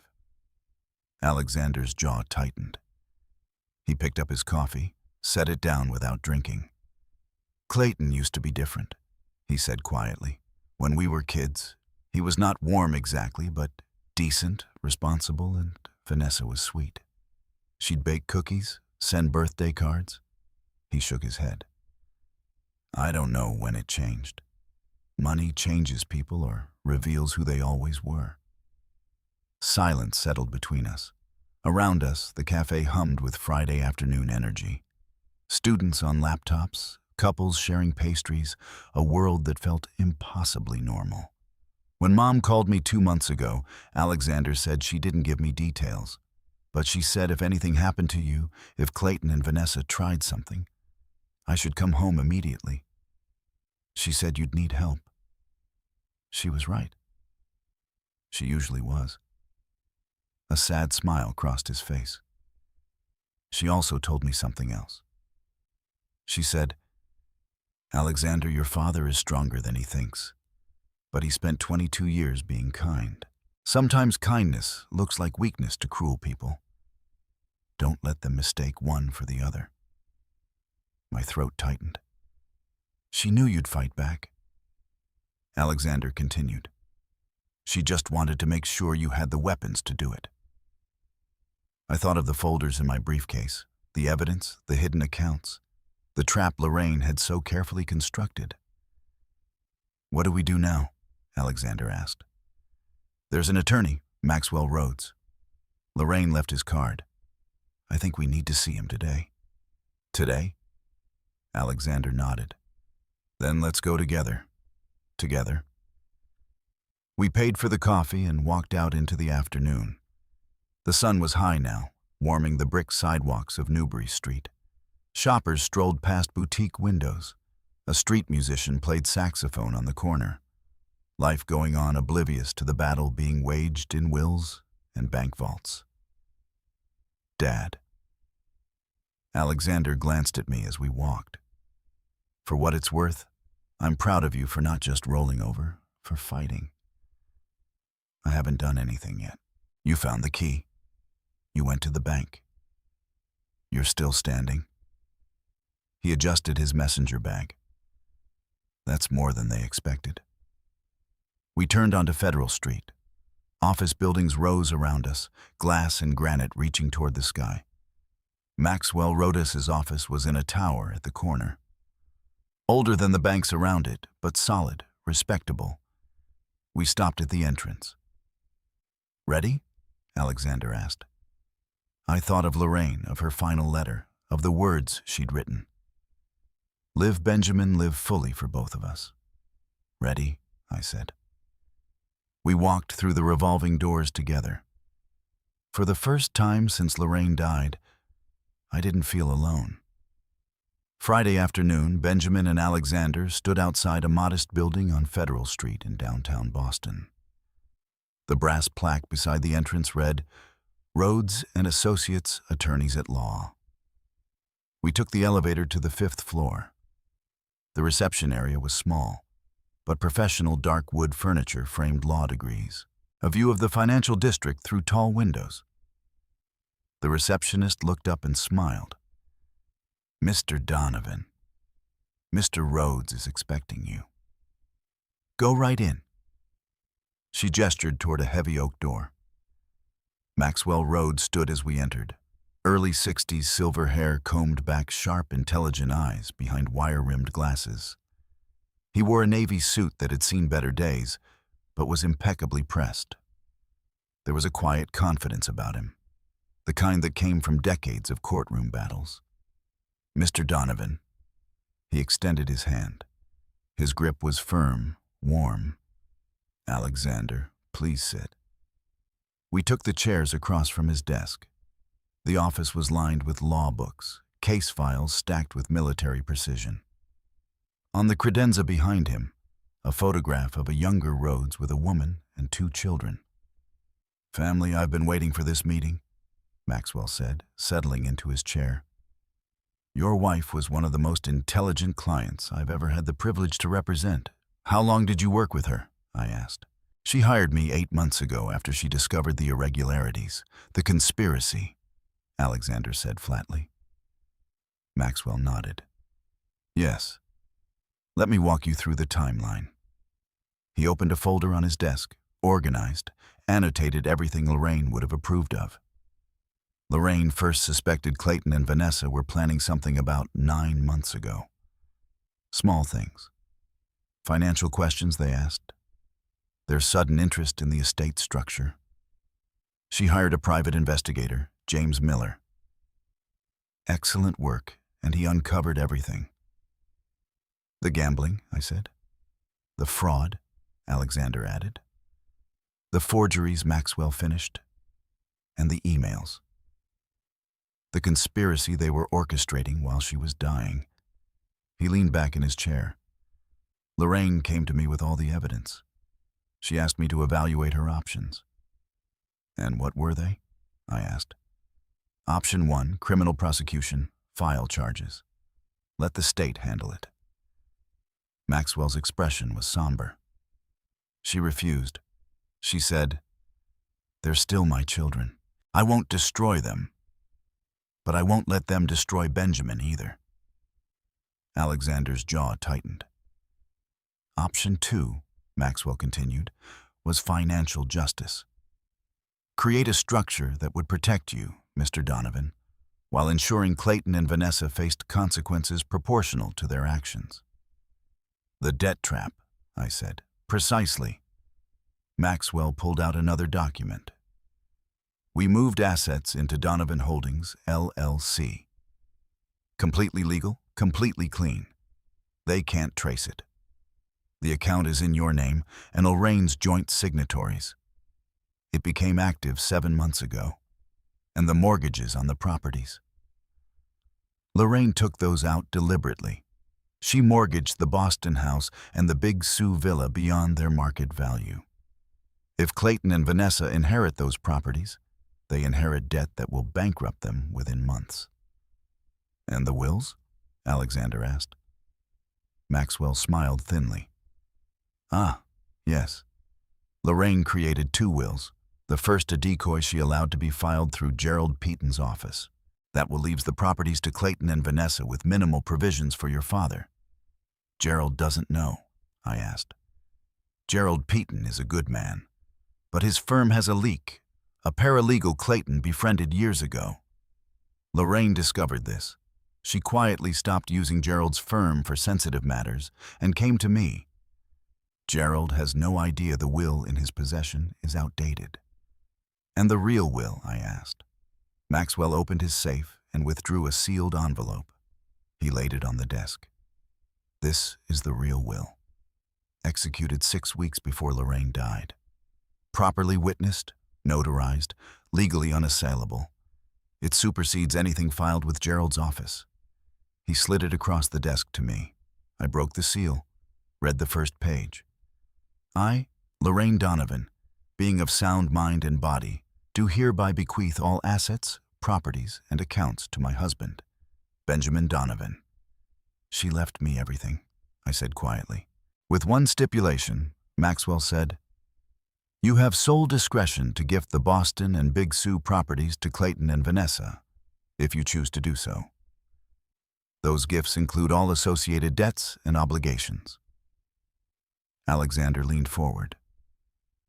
"So Dad can give them the properties loaded with debt or give them nothing at all?" "Correct." "Either way, they lose," I said.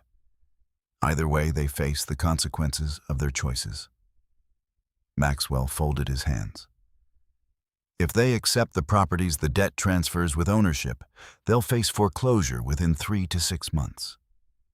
Their creditors, gambling debts, fraud victims will come after them simultaneously.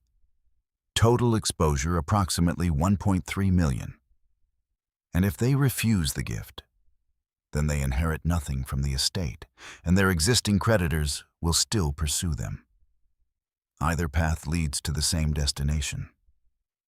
I sat back processing. Around us, the office was silent, except for the faint hum of traffic. 5 stories below. Lorraine believed in consequences, Maxwell said softly. This was her form of justice. Alexander looked at me. What do you want to do, Dad?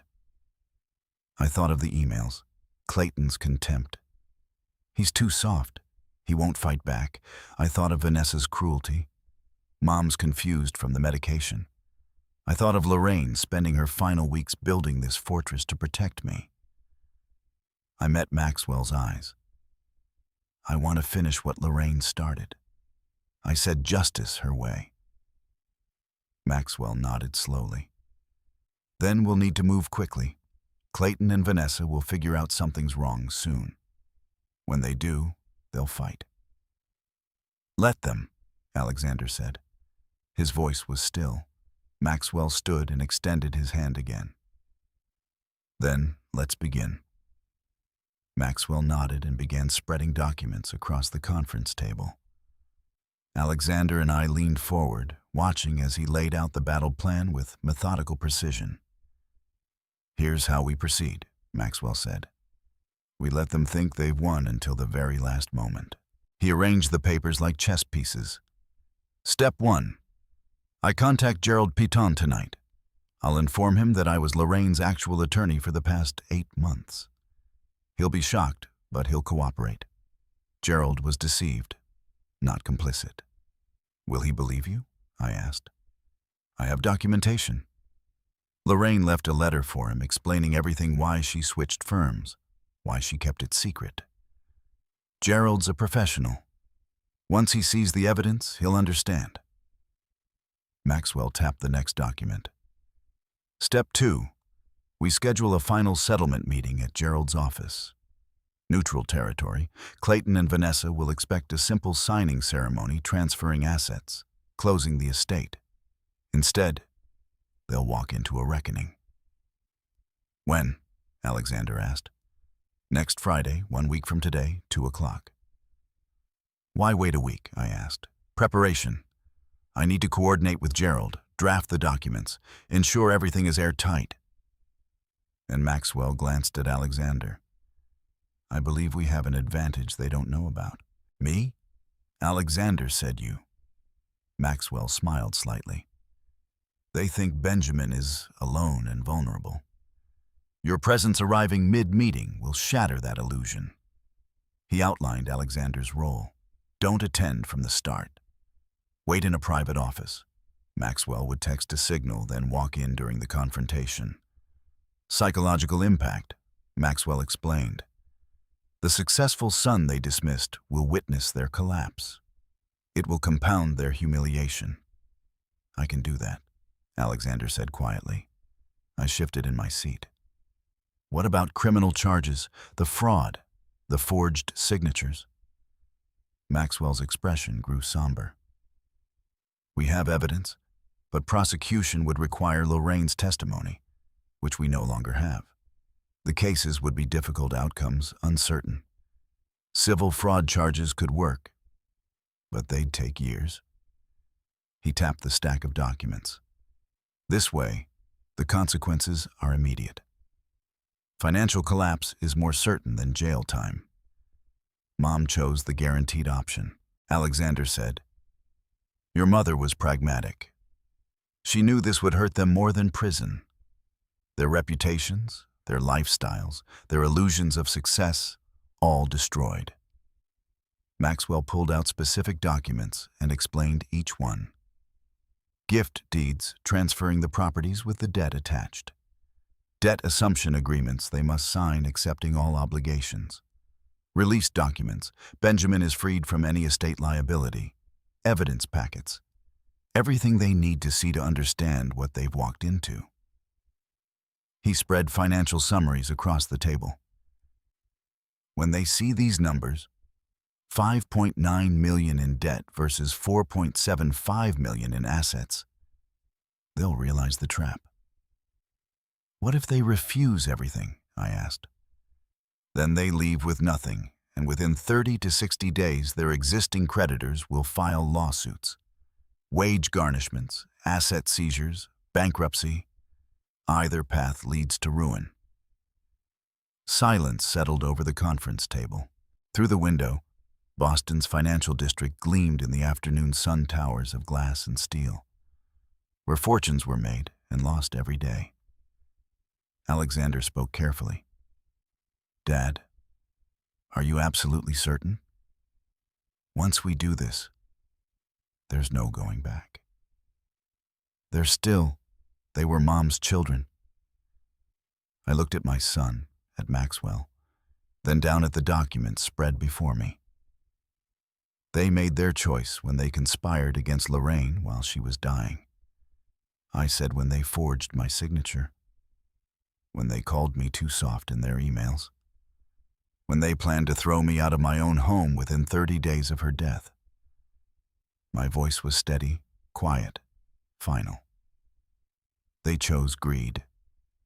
Lorraine chose justice. So do I. Maxwell nodded. Well, then it's decided. The meeting is next Friday, 2 o'clock. I'll contact Gerald tonight. He'll be surprised, but he'll understand once I explain. In the meantime, you two should prepare yourselves. This will be difficult emotionally. We know, Alexander said. Maxwell gathered the documents and returned them to his briefcase. One more thing. Between now and Friday, Clayton and Vanessa may try to contact you, Benjamin. They may sense something's wrong. Don't engage. Don't answer their calls. Let them wonder. I can do that. Good. Maxwell stood and extended his hand. Gentlemen, we have our plan. 1 week from today, justice will be served, Lorraine's way. Alexander and I left the office and took the elevator down.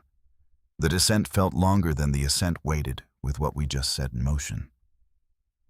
On the street, Alexander turned to me. You okay?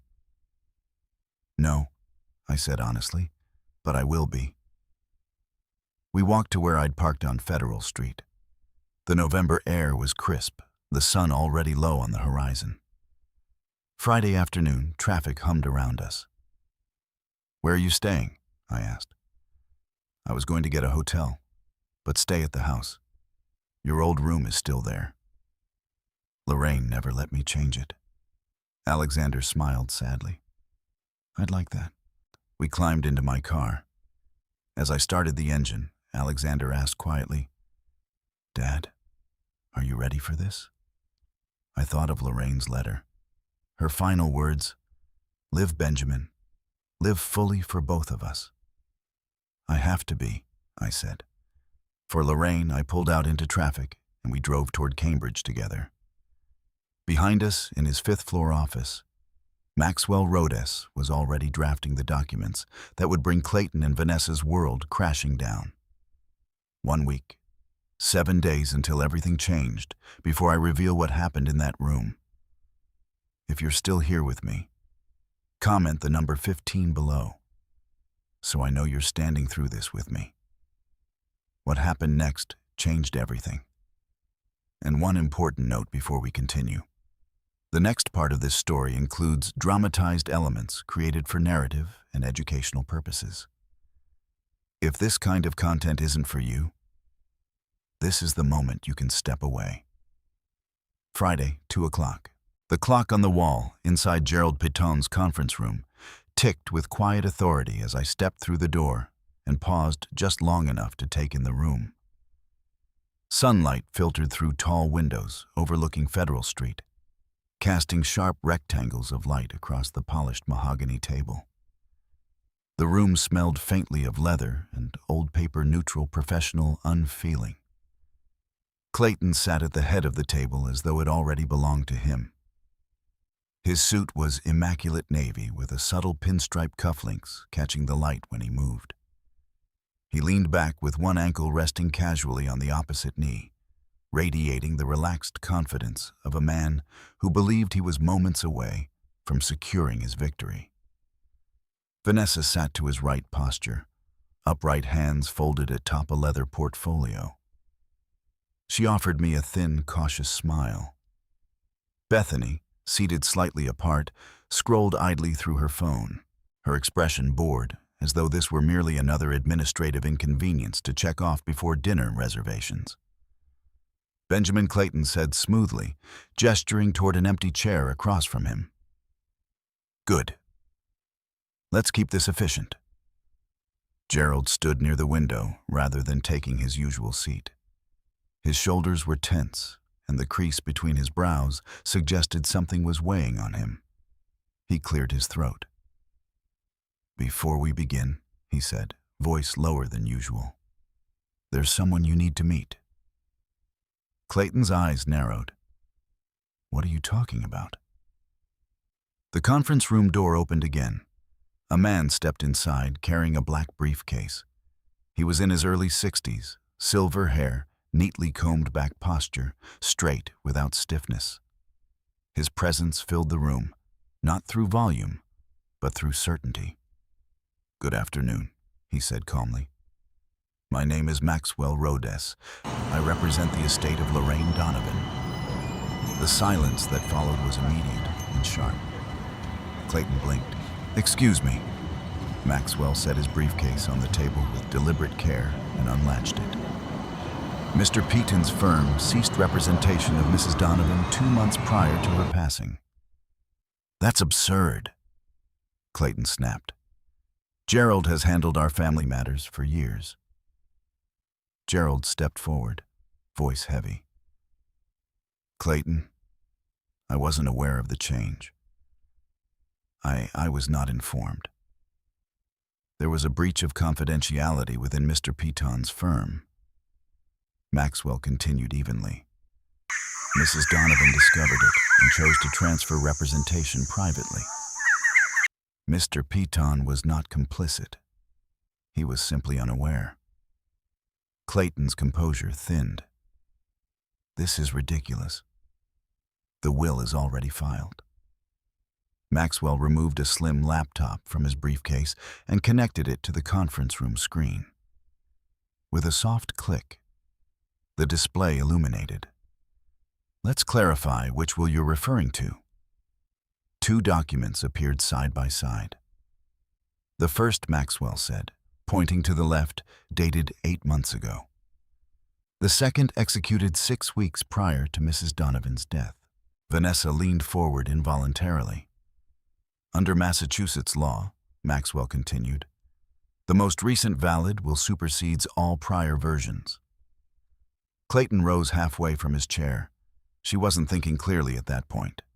Maxwell advanced the slide. A medical evaluation filled the screen. Neurological assessment conducted 3 months before her passing. Maxwell read. Conclusions.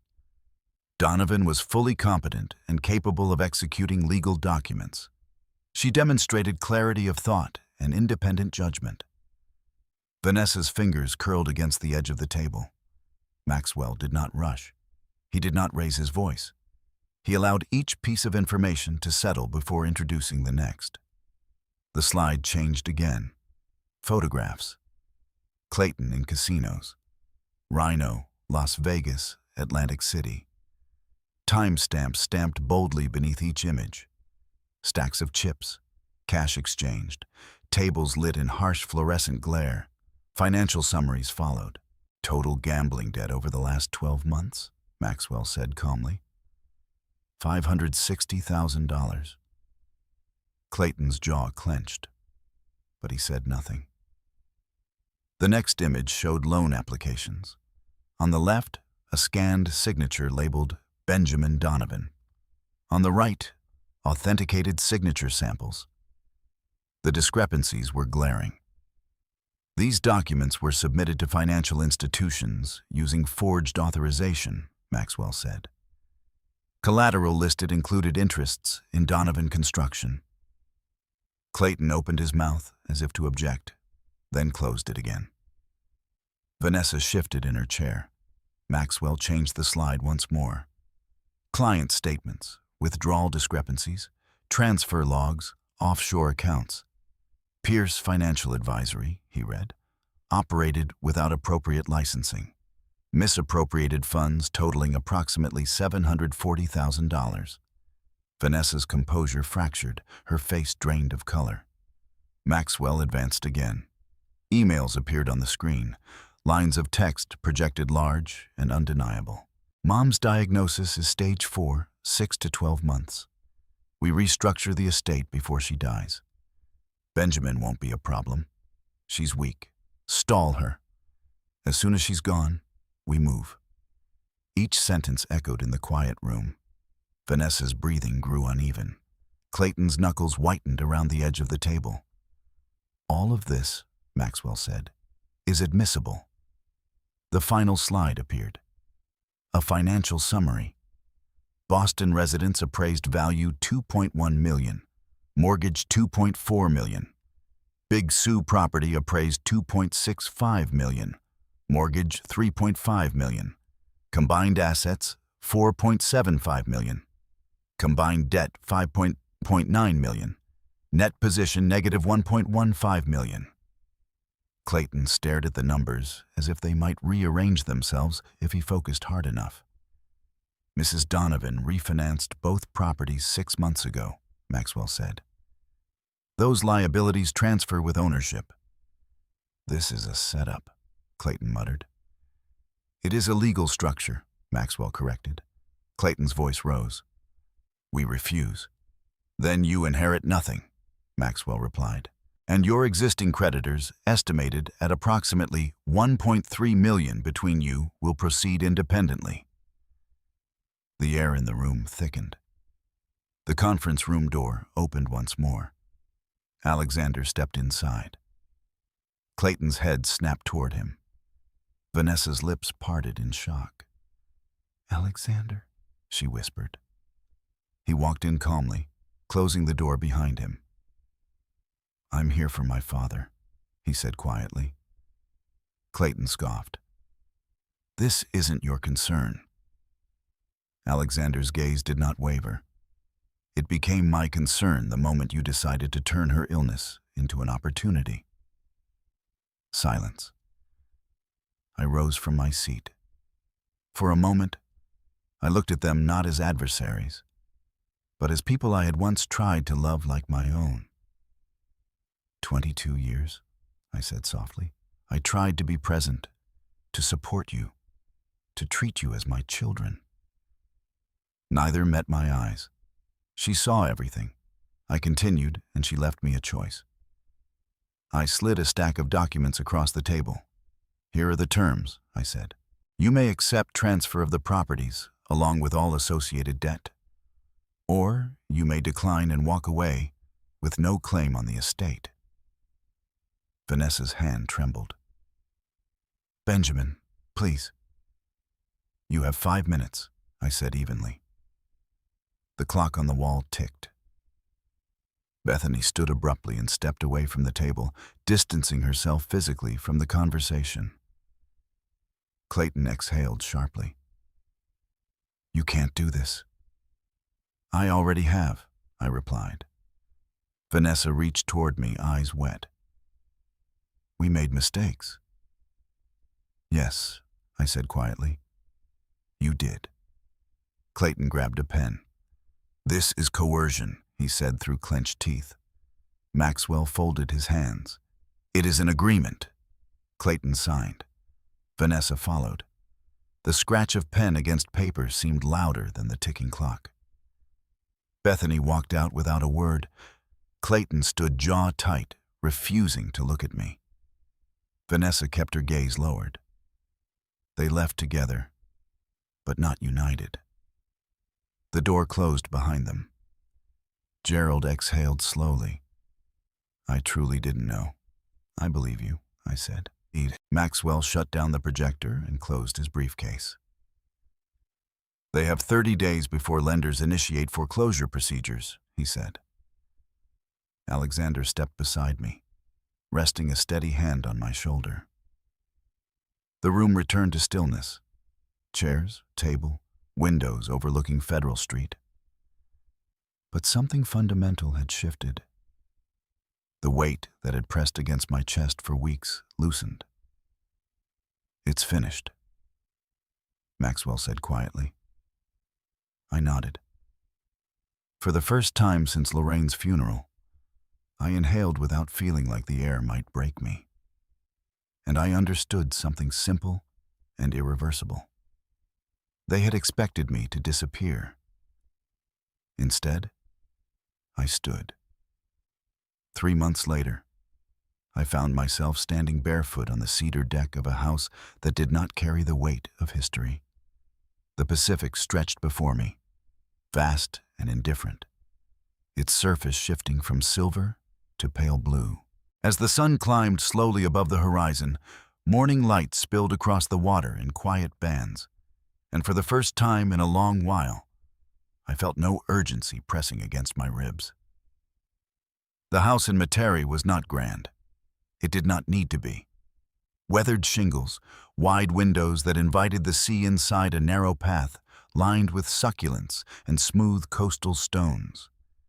Everything about it suggested endurance without excess. It was a place built for wind and salt, not for display. Big Sue had been dramatic cinematic, tied to vows and anniversaries and photographs that captured younger versions of us smiling against cliffs and crashing waves. But that house carried echoes too loud to live with. This one was gentler. This one did not demand anything of me. I held my coffee in both hands and breathed in air that tasted faintly of salt and eucalyptus. Morning had become sacred here. Before emails, before phone calls, before decisions. Just quiet. The horizon felt endless in a way that was not intimidating, but generous. It reminded me that life extended far beyond the rooms where I had once believed everything would end. So much had shifted in 90 days.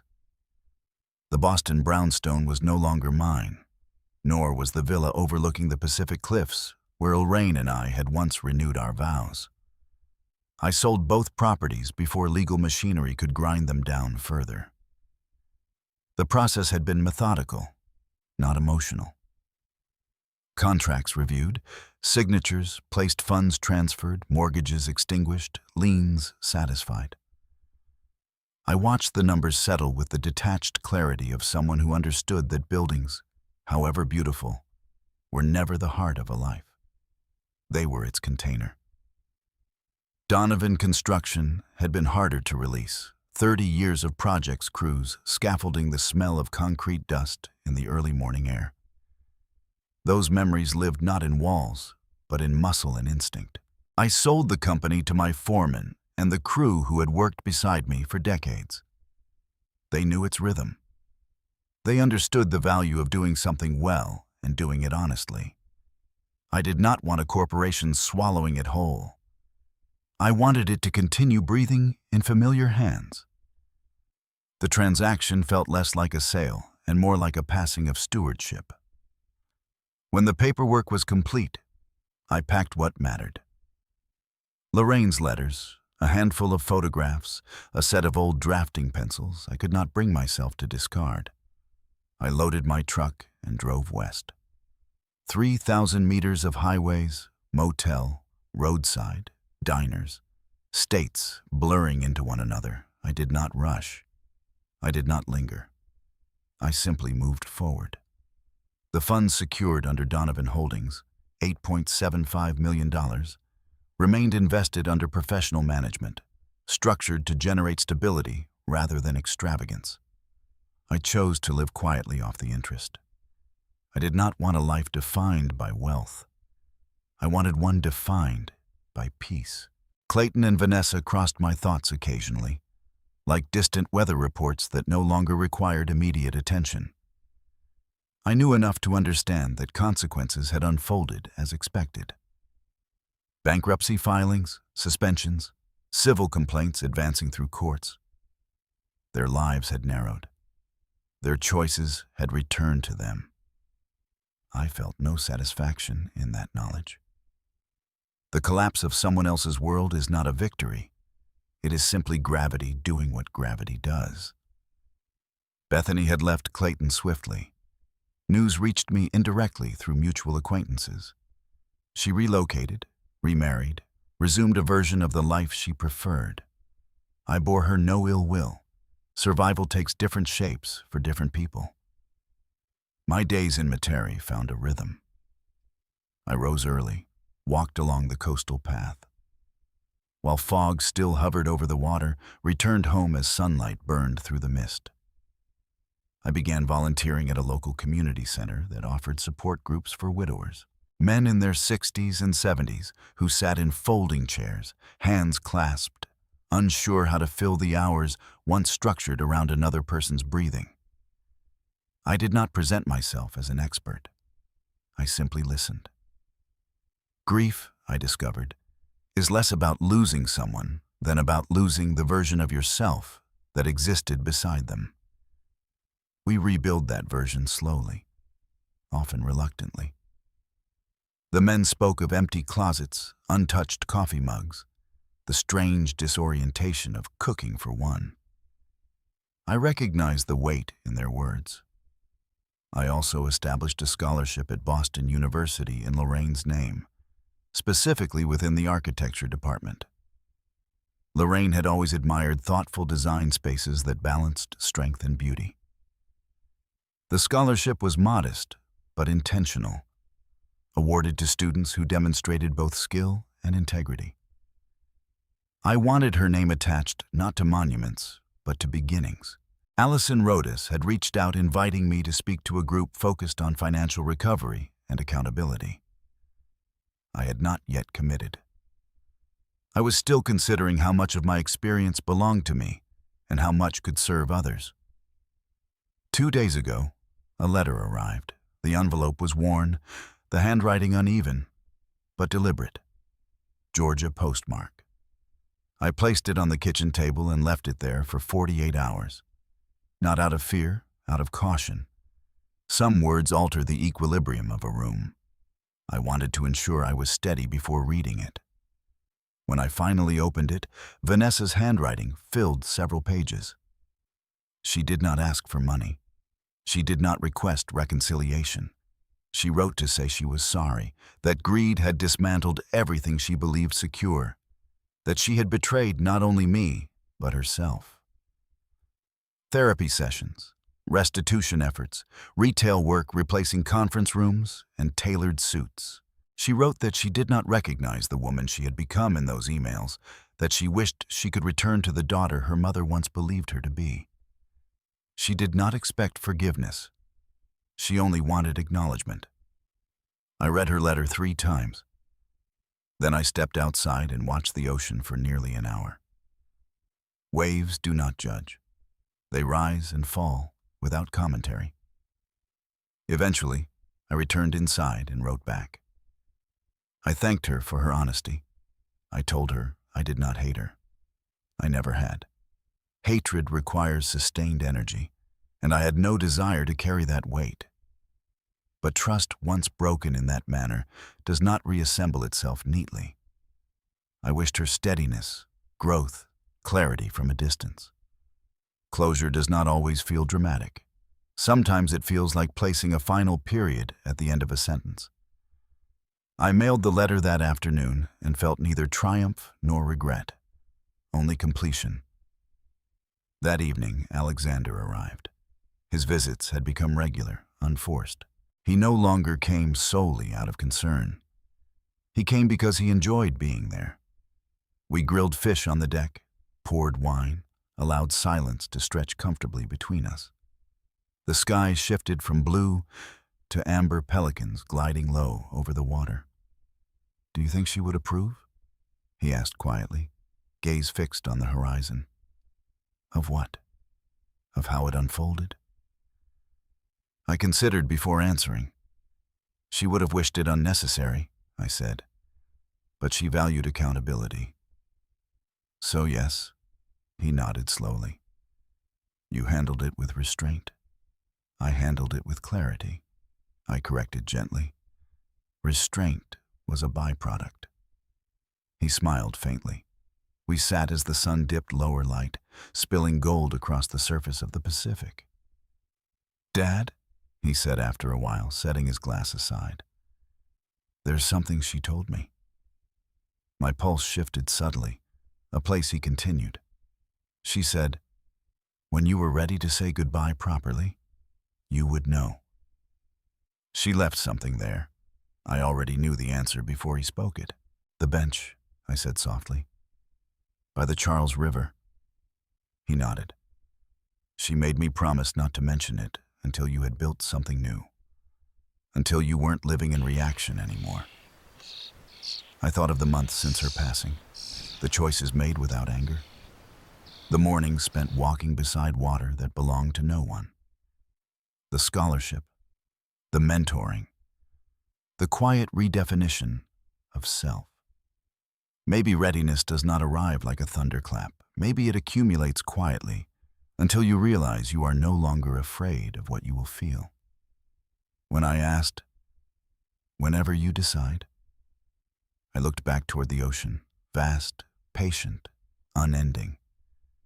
Then I imagined the river in Boston, narrower, familiar, lined with trees that changed color with each season. Next week, I said, we'll go back. He reached across the table and squeezed my hand together. The sun slipped below the horizon, leaving streaks of crimson and violet behind. Night gathered gently without force. Later, after he had gone to bed, I remained outside alone for a while. The stars emerged one by one. The sound of waves against the rocks below formed a steady rhythm. Lorraine had always loved water in motion. Rivers, oceans, rain against windows. Water does not cling to form. It adapts, reshapes, moves forward. I finished my wine and set the glass aside. 3 months earlier, I had stood in a conference room, feeling as though my chest might never fully expand again. Now, in a different state on a different coast, I felt something close to equilibrium. Not joy exactly, not absence of grief, but balance. The next morning, I walked the coastal path as usual. Fog clung low over the sea, thinning gradually as the sun climbed. A young couple jogged past, laughing. An older man walked a golden retriever that strained gently at its leash. Life did not pause for our private reckonings. It simply continued. When I returned home, Alexander was at the kitchen counter making coffee. He glanced up and smiled. "You look lighter," he said. "I am." We did not need to elaborate. Plans were made quietly over breakfast, flights booked, a hotel reserved in Boston, no fanfare. I spent the rest of the day tending to the small garden beside the house, trimming succulents, rearranging stones, tasks that required presence but not heavy thought. In the evening, I pulled Lorraine's final letter from a drawer and read the postscript once more. The words were steady, unembellished. A simple instruction. There is something about returning to a place that once held you whole. It can either reopen wounds or close them. I suspected this would be the latter. That night, I stood once more on the deck as darkness settled over Metairie. The Pacific was a black expanse, reflecting scattered points of light from distant boats. The air was cooler, sharper. I whispered a quiet acknowledgement into the wind. Not a plea, not a request, just recognition. Thank you. Then I turned back toward the house. Next week, I would stand beside a river that had witnessed 22 years of Fridays. I would sit on a bench carved with initials weathered by time. I would read whatever message she had chosen to leave there. not as a man undone, but as a man who had endured chosen clarity and built something new. And somewhere between the Atlantic and the Pacific, between memory and motion, I would finally understand what it meant to say goodbye without losing love. 1 year, exactly 1 year since Lorraine's last breath filled a hospital room and left it forever altered. Alexander and I stepped out of Logan Airport into a Boston morning that felt impossibly fresh. April had arrived with crisp air and a sky so brilliantly blue it almost seemed staged, like the city itself had chosen this day carefully. The chill held the faint promise of warmth. Winter's grip had loosened, but spring had not yet settled fully into ease. It was that in-between moment, the same kind of space I had lived in for the past 12 months. Boston in April carries a particular clarity. The Charles River reflects the sky like polished glass. Brick buildings seem sharper in morning light. Cherry blossoms hover at the edge of bloom, fragile and temporary.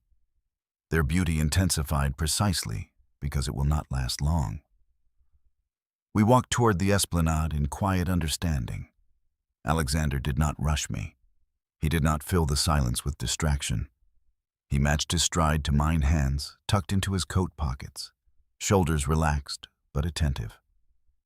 The city stirred around us, joggers tracing the river's curve, cyclists gliding past the faint hum of traffic beyond the trees. When we reached the path Lorraine and I had walked every Friday evening for 22 years, I felt something shift inside my chest.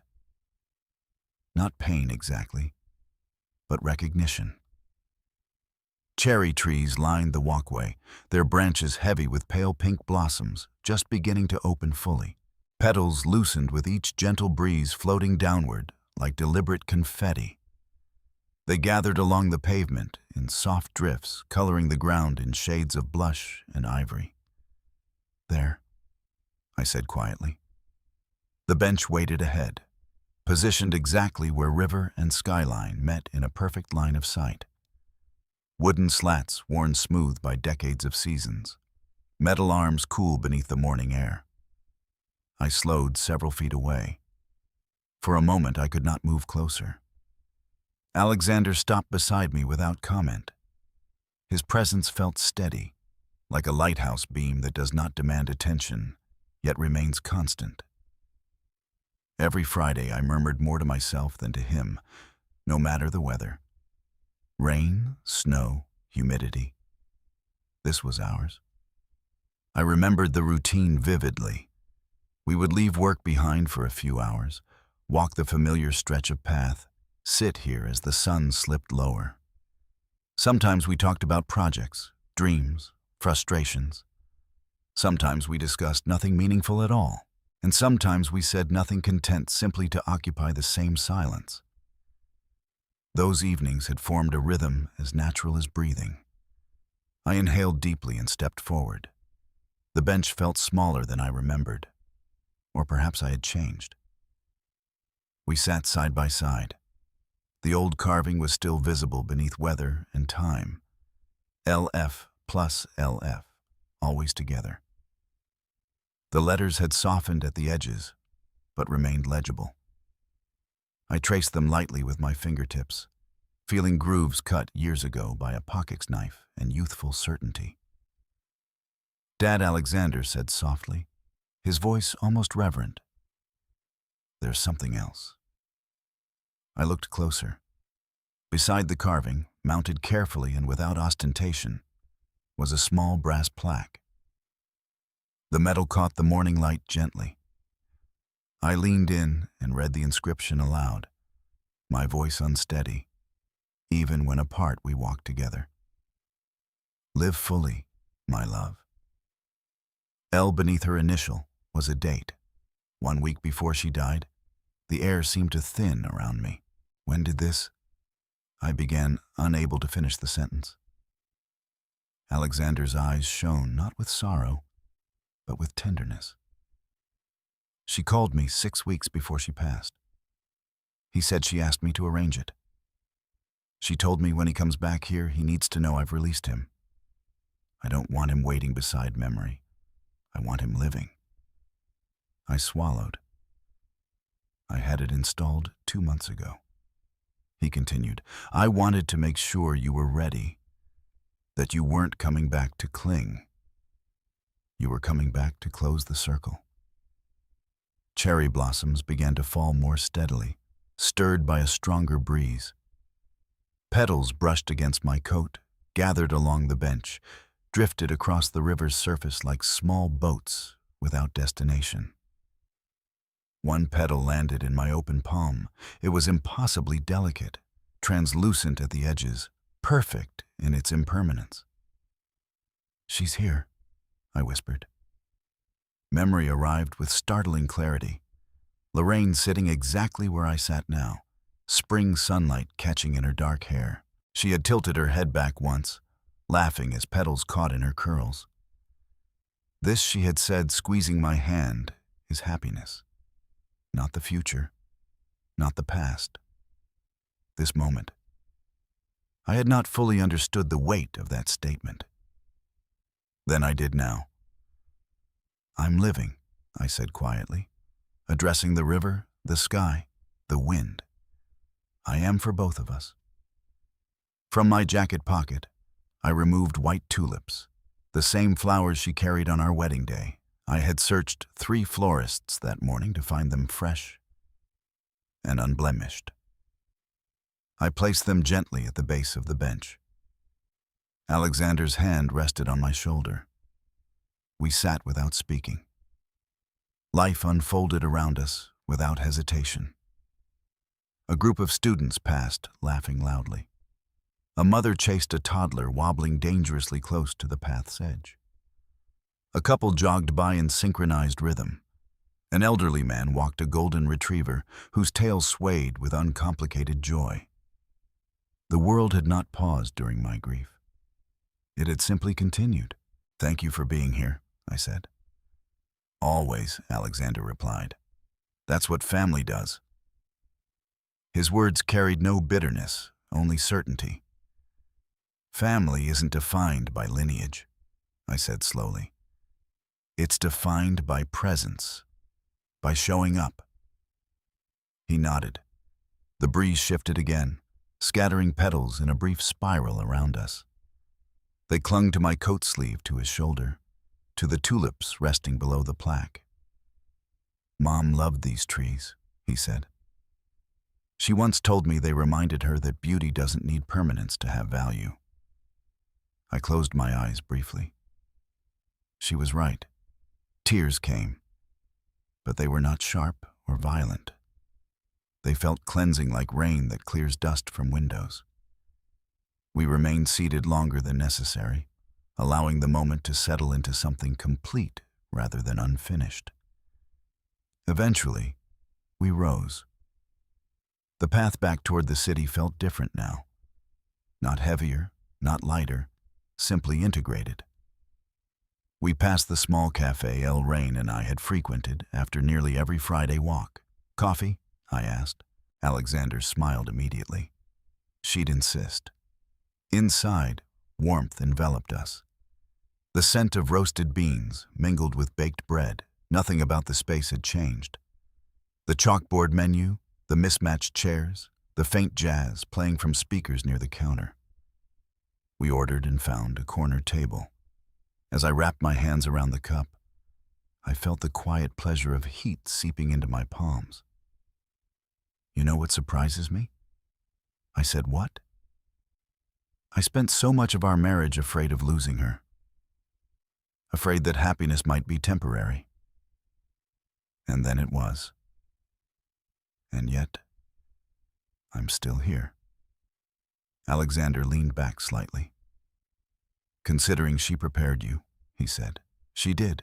I agreed. Not for survival alone, for life after. Outside the window, petals swirled past like soft snow.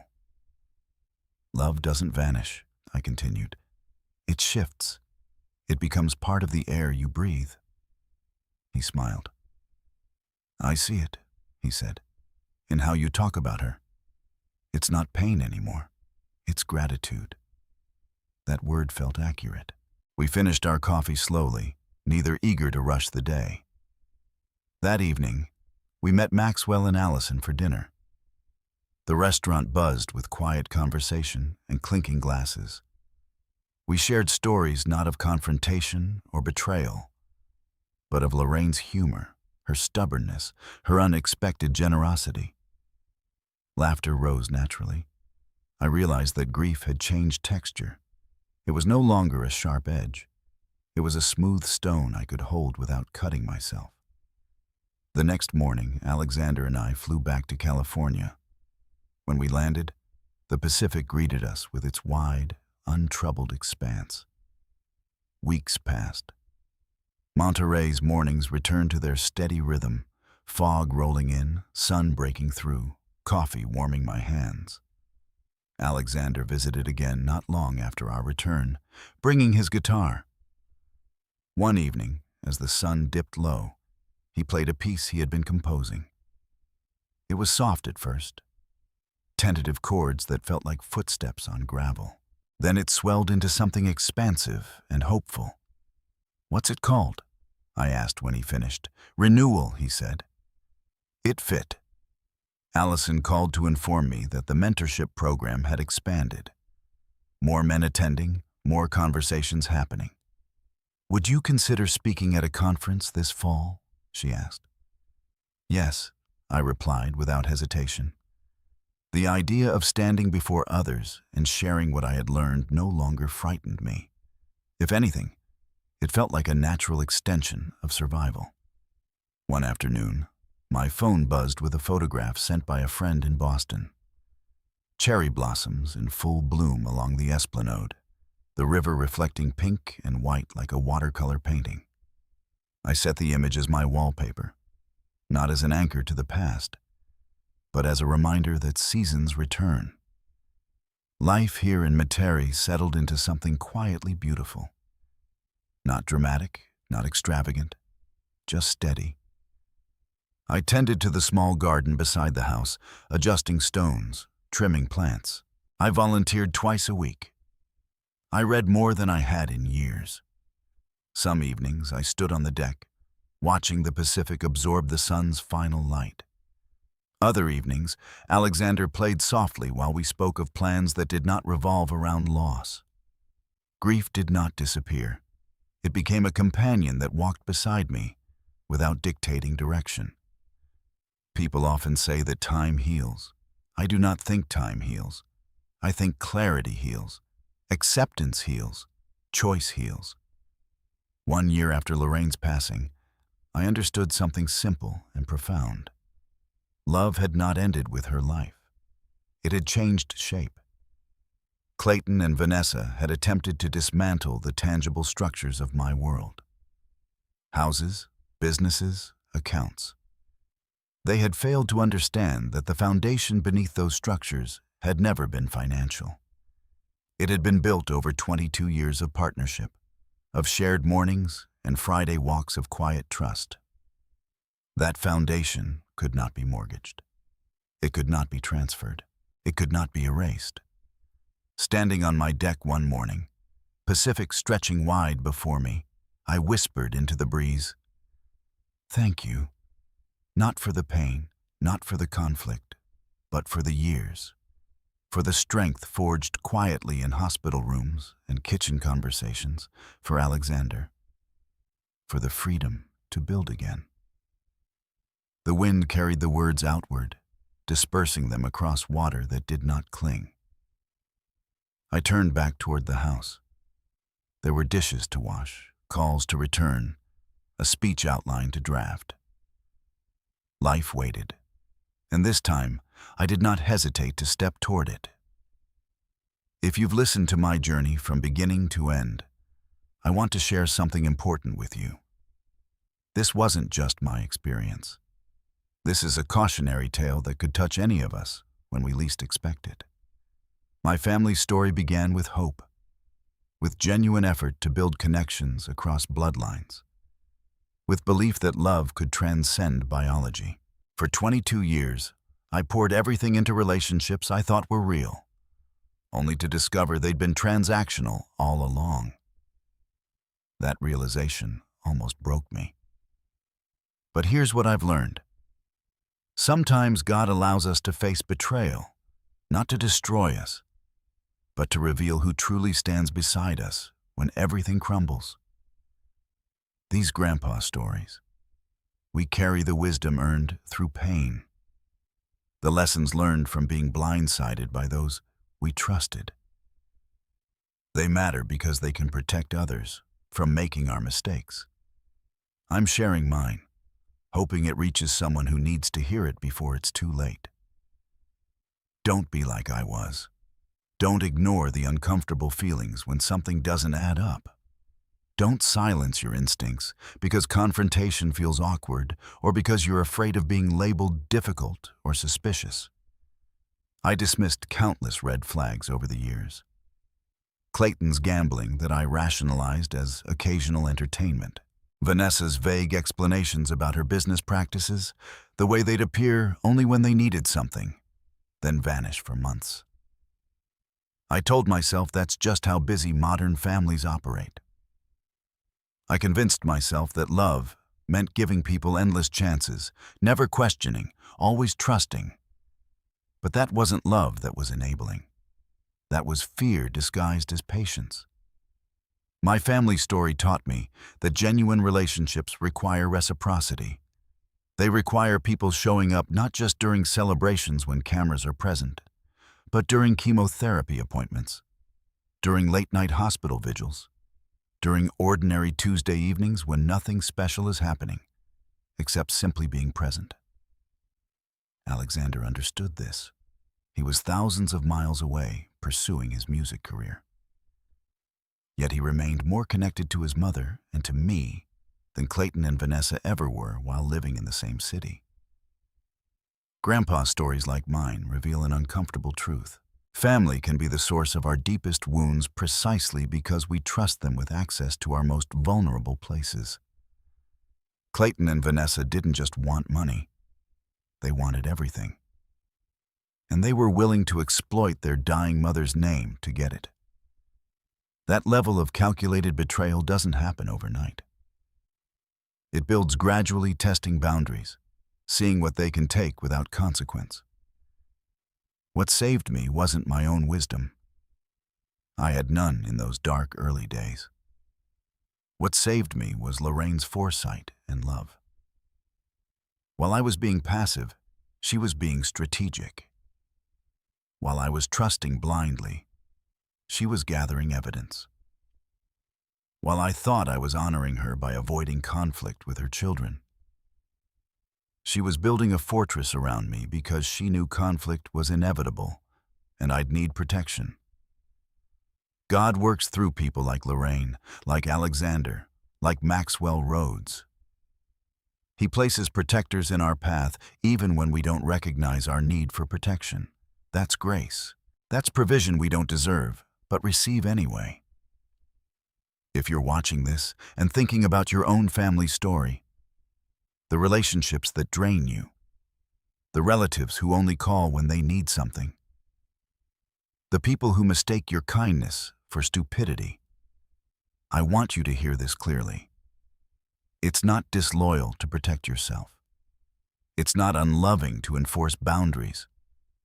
It's not unchristian to say enough. Sometimes the most faithful thing we can do is trust that God sees what we're enduring and gives us permission to walk away from toxic grandpa stories that keep replaying the same painful patterns. So, here's what I'm asking you. Have you experienced betrayal from someone who claimed to be family? Are you currently in a situation where you're being taken advantage of by people who should protect you? What warning signs did you ignore that you wish you'd confronted earlier? Drop your thoughts in the comments below. Your family story might be exactly what someone else needs to hear today, to find courage for their own situation. If this resonated with something you're experiencing, please share this video with someone who's struggling with similar family dynamics. Hit that subscribe button and turn on notifications so you don't miss future stories about resilience boundaries and reclaiming your life from people who don't value you. Every share, every comment, every subscription tells me these grandpa stories matter and helps this message reach people who desperately need it. Thank you from the bottom of my heart for investing your time in my journey. I know these stories aren't always comfortable to hear. They force us to examine our own relationships and ask difficult questions about who deserves our trust and loyalty. But discomfort often precedes growth. And sometimes we need these mirrors held up to see our situations clearly. One final note before you go. The stories shared on this channel may contain dramatized elements designed for educational and reflective purposes. If this type of content doesn't serve your current needs, you're absolutely welcome to explore other videos that might resonate more helpfully with where you are right now. God bless each of you. Take care of yourselves. Remember, you deserve relationships built on mutual respect and genuine care, not obligation and exploitation. Don't settle for less.